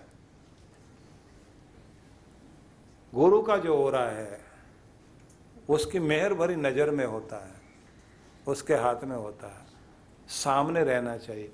गुरु जब ऐसे हाथ फैलाते हैं तो आप जो बैठे हैं उसके सामने सामने ऐसे रहना चाहिए, पीछे की तरफ नहीं, इधर नहीं, इधर नहीं, सामने, जिससे पूरा ओरा आपको पूरी तरह प्रभावित करे, भाग्य जागे, किस्मत जागे। और जितने प्रेम वाले बनकर बैठोगे उतना ही कमाल होता चला जाएगा।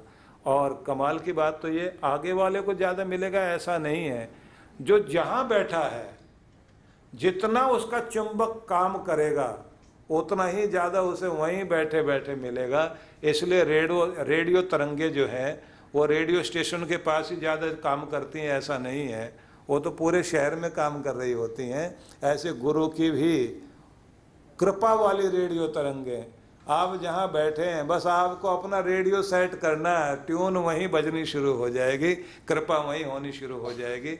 इसलिए आप जहाँ हैं वहीं अपनी श्रद्धा के साथ गुरु से जुड़ने की कोशिश करनी चाहिए, तो मेहर होती है। ये श्रद्धा से होगी। तो नींव मजबूत करने की बात हमने समझी, कैसे प्रार्थना करेंगे इसके बारे में बात समझी। अब थोड़ा सा आगे बढ़ते हैं। जिंदगी में हर दिन कुछ खोना कुछ पाना पड़ता है, तो क्या खोना चाहते हैं और क्या पाना चाहते हैं? तो खोइए मनहूसियत, उदासी, लापरवाही, ये जो केयरलेस हो जाते हैं इसे खो दीजिए। पा लेना क्या है? जागरूकता, सावधानी। आज से सावधान हो जाएं, जागरूक हो जाएं, हर चीज़ के लिए जागरूक हो जाएं। आज से इस बात की पूरी कोशिश कीजिए कि आपका आलस्य भाग जाए, लेजीनेस चली जाए, आप इतने एक्टिव हो जाएं, इतने सक्रिय हो जाएं कि अवसर की, चांस की आप प्रतीक्षा ना करें, अवसर आपकी प्रतीक्षा करे, मौका आपकी प्रतीक्षा करे, मौका आपकी इंतजार करे। मौका उनकी इंतजार करता है जो लोग पहले से तैयार रहते हैं। जो पहले से तैयार नहीं, उनके सामने किस्मत आ भी जाएगी, आके निकल जाएगी और वो कुछ नहीं कर पाते, हाथ मलते रह जाते हैं। मेरे सामने इतना बड़ा मौका आया था, मैं तो इस अवसर का फ़ायदा ही नहीं ले पाया। इसलिए ध्यान रखिए, परमात्मा किसी को भी हाथ में न चेक देता न कैश देता, उन्हें सिर्फ अवसर देता है। जो अवसर का फ़ायदा उठा लेते हैं वो ऊंचाई पे पहुंच जाते हैं, और जो फ़ायदा नहीं उठा पाते हाथ मलते रह जाते हैं। इसलिए तैयारी कीजिए, अवसर को पहचानिए। अवसर को पहचानने से पहले अपने टैलेंट को, अपनी खासियत को, अपने गुणों को, अपनी क्वालिटी को बढ़ाने में लग जाइए। क्या तरीका है इसका? आप किसी न किसी एक चीज में बहुत सही हो सकते हैं, उसकी प्रैक्टिस करते रहो। आज आपकी नहीं सुनी जा रही, किसी न किसी दिन सुनी जाएगी। शायद नेपोलियन हिल ने एक उसकी किताब में मैंने ये पढ़ा कि कोई एक बहुत अच्छा वायलिन बजाने वाला व्यक्ति, और काम धंधा भी करता था, लेकिन खाली टाइम में अपने शौक से वायलिन बजाता था और इतना डूबकर उसे लगता था कि इससे बढ़िया काम मेरे लिए कोई है ही नहीं। उसे कभी किसी स्टेज पर वायलिन बजाने का मौका नहीं मिला। घर में बैठा अकेले में बहुत अच्छे से बजा रहा है, और एक दिन उस देश का बहुत बड़ा गायक स्टेज पर अपना प्रोग्राम देने के लिए वहाँ से जा रहा था, और उसके घर के पास से थोड़ा ट्रैफिक था, गाड़ी रुकी हुई, और गाड़ी जब रुकी हुई थी उसने सुना कि वायलिन बहुत अच्छी बज रही है, तो उसने कांच अपना शीशा गाड़ी का नीचे किया, कान लगा के सुनने लगा, गाड़ी को साइड में लगवा दिया, फिर थोड़ी देर खड़ा होकर सुनता रहा। उसे बहुत अच्छा लगा और वो सोचने लगा इतना अच्छा बजाने वाला कोई कोई होता है, लेकिन मेरे प्रोग्राम का टाइम हो रहा है, इसलिए मैं इस आदमी से अभी तो नहीं मिल सकता, लेकिन किसी दिन मिलूंगा ज़रूर, क्योंकि मुझे अभी रिहर्सल करनी है, उसके बाद प्रोग्राम का टाइम हो जाएगा। तो ऐसा सोचता हुआ उसने अपनी गाड़ी आगे बढ़ाई और जहाँ कार्यक्रम था उस जगह पर पहुँच गया। अभी टिकट जो बट चुके थे, लोगों की एंट्री शुरू हो गई, और वो दूसरे किसी कमरे में अपने साजिंदों के साथ बैठकर प्रैक्टिस करने में लगा हुआ था। पता लगा कि उसका वायलिन बजाने वाला उस दिन नहीं आया, बीमार था। उसने लोगों से कहा कि वो नहीं आया तो कोई और है। सबने मना कर दिया, जी और तो नहीं है। तो उसने वहाँ के आयोजक को बुलाया, जो ऑर्गेनाइजर था, उसको बुलाया कि तुम्हारे शहर में इस रोड पर उधर की तरफ मोड़ के पास मैंने एक आदमी को वायलिन बजाते हुए देखा और उसकी वायलिन मैंने सुनी, बहुत अच्छी थी, मैं बहुत प्रभावित हुआ। तो उस आदमी ने कहा है तो एक बजाने वाला, लेकिन खपती दिमाग का है, उसको हमने किसी के साथ कभी कोई ऐसे बात करते हुए नहीं देखा, उसे अगर कोई बात भी करो तो वो एकदम डांट देता है। इस गायक ने कहा आप जाओ, जैसे कैसे भी उसे मना के लेकर आओ। उस आदमी को लेकर आए और उससे कहा गया कि देखिए आज पूरे शहर के लोग आपका प्रोग्राम देखने के लिए यहाँ आए हैं, आप अपनी वायलिन बजाइए और हमारे साथ थोड़ी रिहर्सल कर लीजिए। तो रिहर्सल करनी शुरू की, रिहर्सल हुई, तो उसके बाद इस गायक को लगा कि ये बहुत अच्छा बजा रहा है। तो उसने कहा कि मैं ये चाहता हूँ कि शुरुआत जो है, मैं पहले एक लाइन गाऊंगा, उसके बाद आप 2 मिनट तक सिर्फ वायलिन ही बजाओगे, उसके बाद फिर गाना शुरू होगा। बात तय हो गई।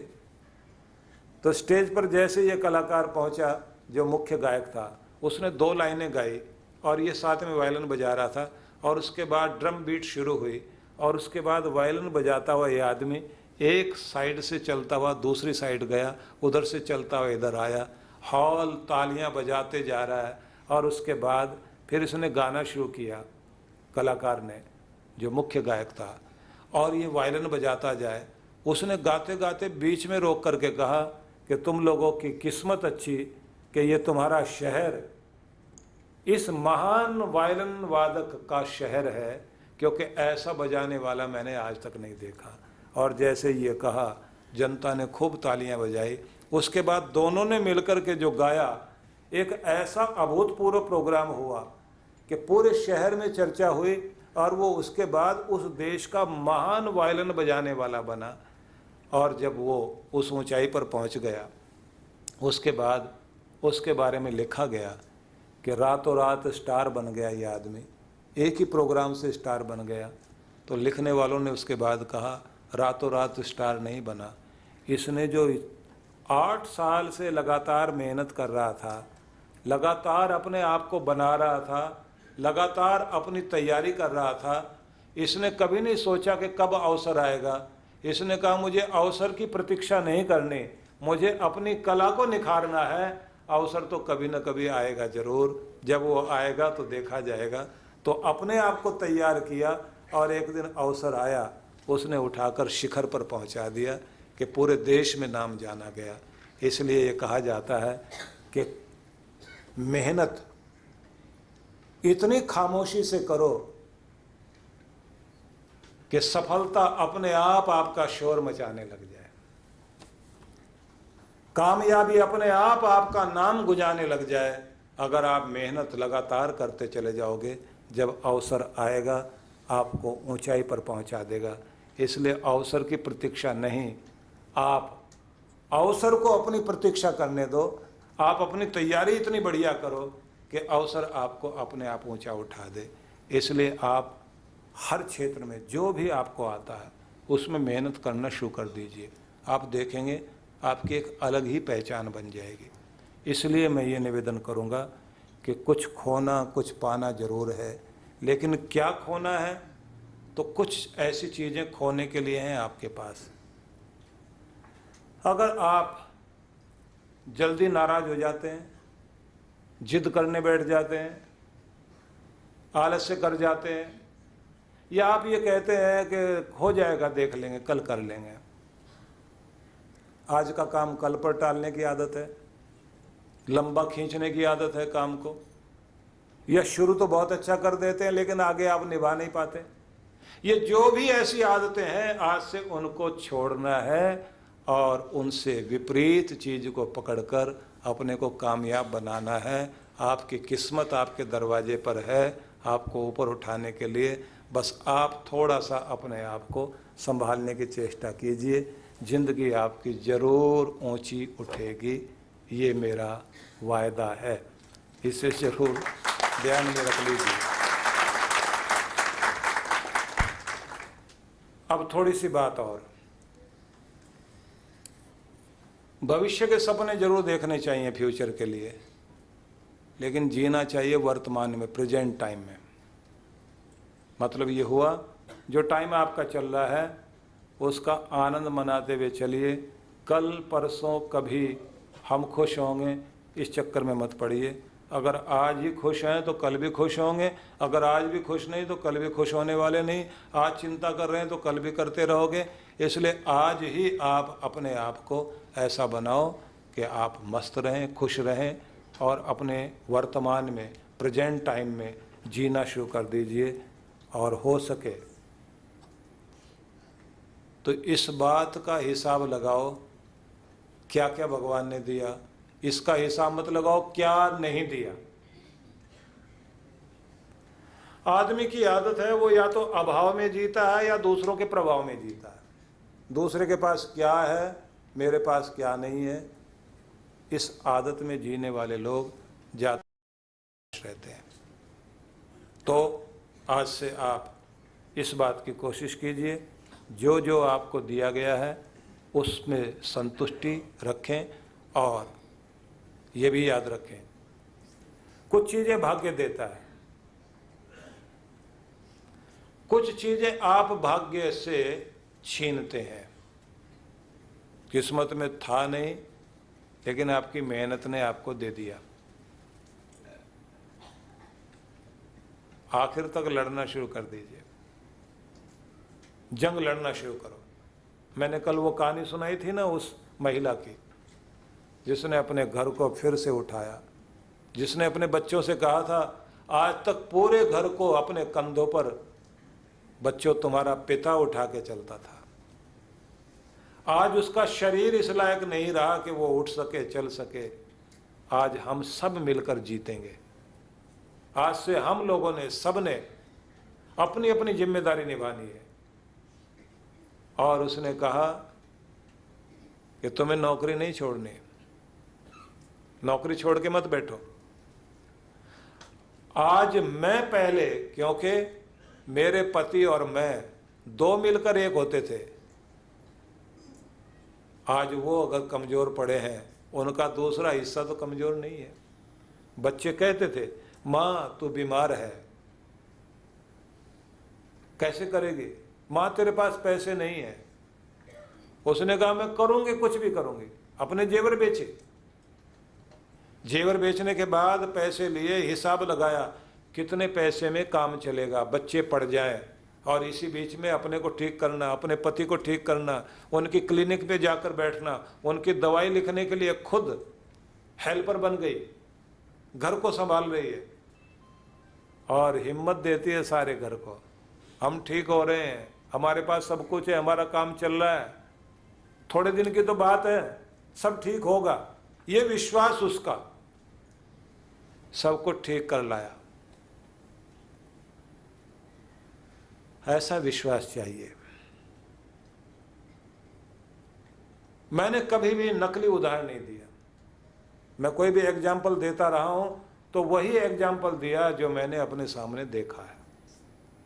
इसलिए मैं आपसे ये कहूँगा, किसी भी उम्र में आप अपने आप को ठीक कर सकते हैं, किसी भी स्थिति में अपने को ठीक कर सकते हैं।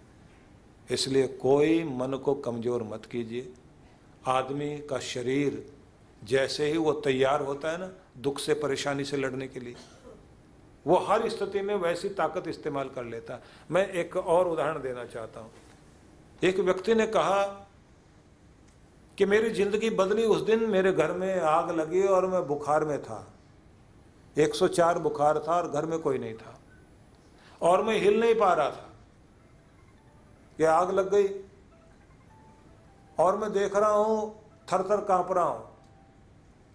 अचानक मुझे सूझा कि मैं यहां जल के मरने वाला नहीं हूं। मैं किसी तरह से बिस्तर से नीचे गिरा, मेरे पांव में प्लास्टर लगा हुआ था और बुखार भी चढ़ा हुआ था। प्लास्टर लगा हुआ पांव में, कहता मैं चारपाई से नीचे लुढ़क गया और सीढ़ियों से उतर नहीं सकता, सीढ़ियों से मैं घिसटता हुआ, सरकता हुआ नीचे गया हूं। सेकंड फ्लोर से ग्राउंड फ्लोर तक आया और जैसे कैसे करते करते, बुखार है, पता नहीं कहां से हिम्मत आई। कहता है कि जैसे किसी गाड़ी में पेट्रोल खत्म हो रहा है, इंडिकेशन आ गया पेट्रोल खत्म हो रहा है, उसके बाद भी 5 लीटर 8 लीटर, किसी किसी गाड़ी में 10 लीटर अलग से होता है कि इमरजेंसी में काम आएगा। कि ऐसे ही भगवान ने हर एक के पास में इमरजेंसी से लड़ने के लिए कुछ रिजर्व ऑयल दिया हुआ है, एनर्जी दी हुई है। अगर आप उसका इस्तेमाल करें तो आप अपने दुख से बाहर आ सकते हैं। इस्तेमाल करिए। वो कहता है कि मैं घिसटता हुआ बाहर आया, पूरे मकान को मैंने जलते हुए देखा और जब मैं बाहर आ गया, फायर ब्रिगेड वाले उस समय मुझे घिसटता हुआ बाहर देखा उन्होंने, उसके बाद उन्होंने संभाला। तो उसके बाद वो कहते हम तो आ ही रहे थे, बोले जब तक आप आते तब तक तो मैं जल करके मकान जैसा हो जाता।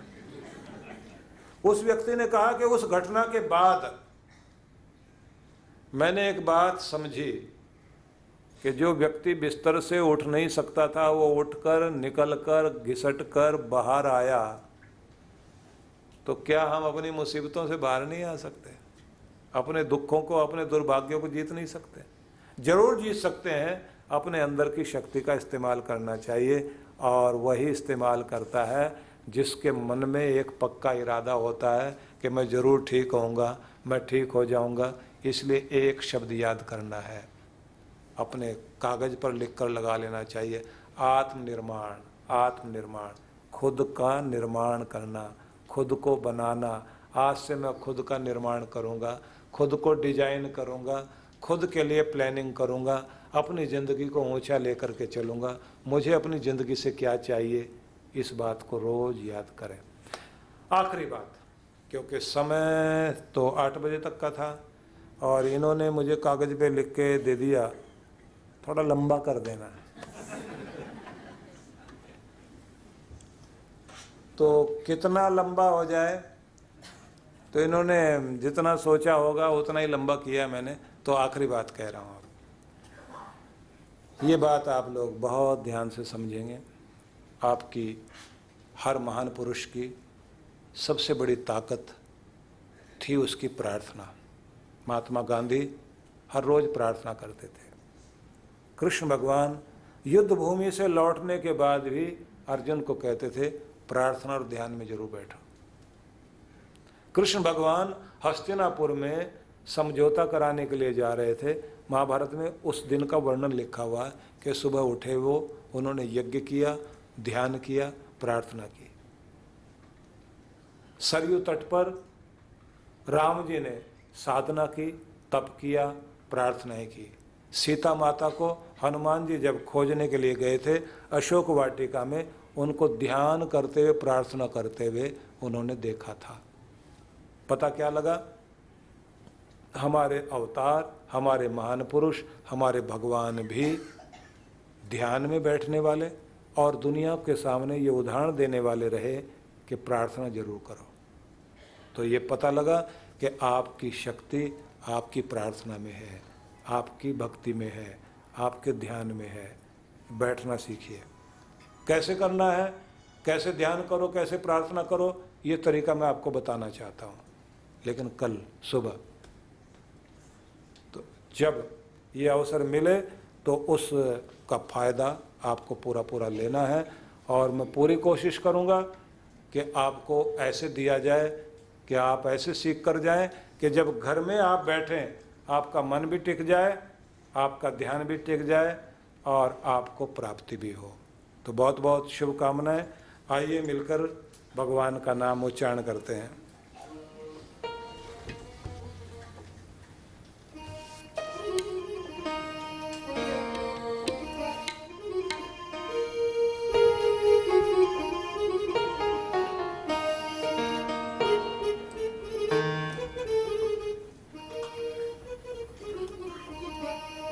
आइए सभी बहुत प्रेम से उच्चारण करेंगे।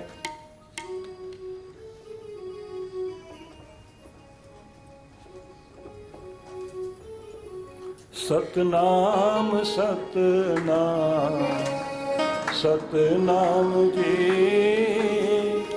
वाहे गुरु वाहे गुरु वाहे गुरु जी। सतनाम सतनाम सतनाम जी, वाहे गुरु वाहे गुरु वाहे गुरु जी। सतनाम सतनाम सतनाम जी, वाहे गुरु वाहे गुरु वाहे गुरु जी। सतनाम सतनाम सतनाम जी, वाहे गुरु वाहे गुरु वाहे गुरु जी। सतनाम सतनाम सतनाम जी, वाहे गुरु वाहे गुरु वाहे गुरु जी। वाहे गुरु वाहे गुरु वाहे गुरु जी। वाहे गुरु वाहे गुरु वाहे गुरु जी। सतनाम सतनाम सतनाम जी, वाहे गुरु वाहे गुरु वाहे गुरु जी। सतनाम सतनाम सतनाम जी, वाहे गुरु वाहे गुरु वाहे गुरु जी। सतनाम सतनाम सतनाम जी, वाहे गुरु वाहे गुरु वाहे गुरु जी। सतनाम सतनाम सतनाम जी, वाहे गुरु वाहे गुरु वाहे गुरु जी। सतनाम सतनाम सतनाम जी, वाहे गुरु वाहे गुरु वाहे गुरु जी। सतनाम सतनाम सतनाम जी, वाहे गुरु वाहे गुरु वाहे गुरु जी। सतनाम सतनाम सतनाम जी, वाहे गुरु वाहे गुरु वाहे गुरु जी।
कल का ही दिन हमारे पास शेष है और मैं पूरी कोशिश करूंगा कि कल का दिन यादगार दिन बन जाए और हम लोग बहुत कुछ पा सकें।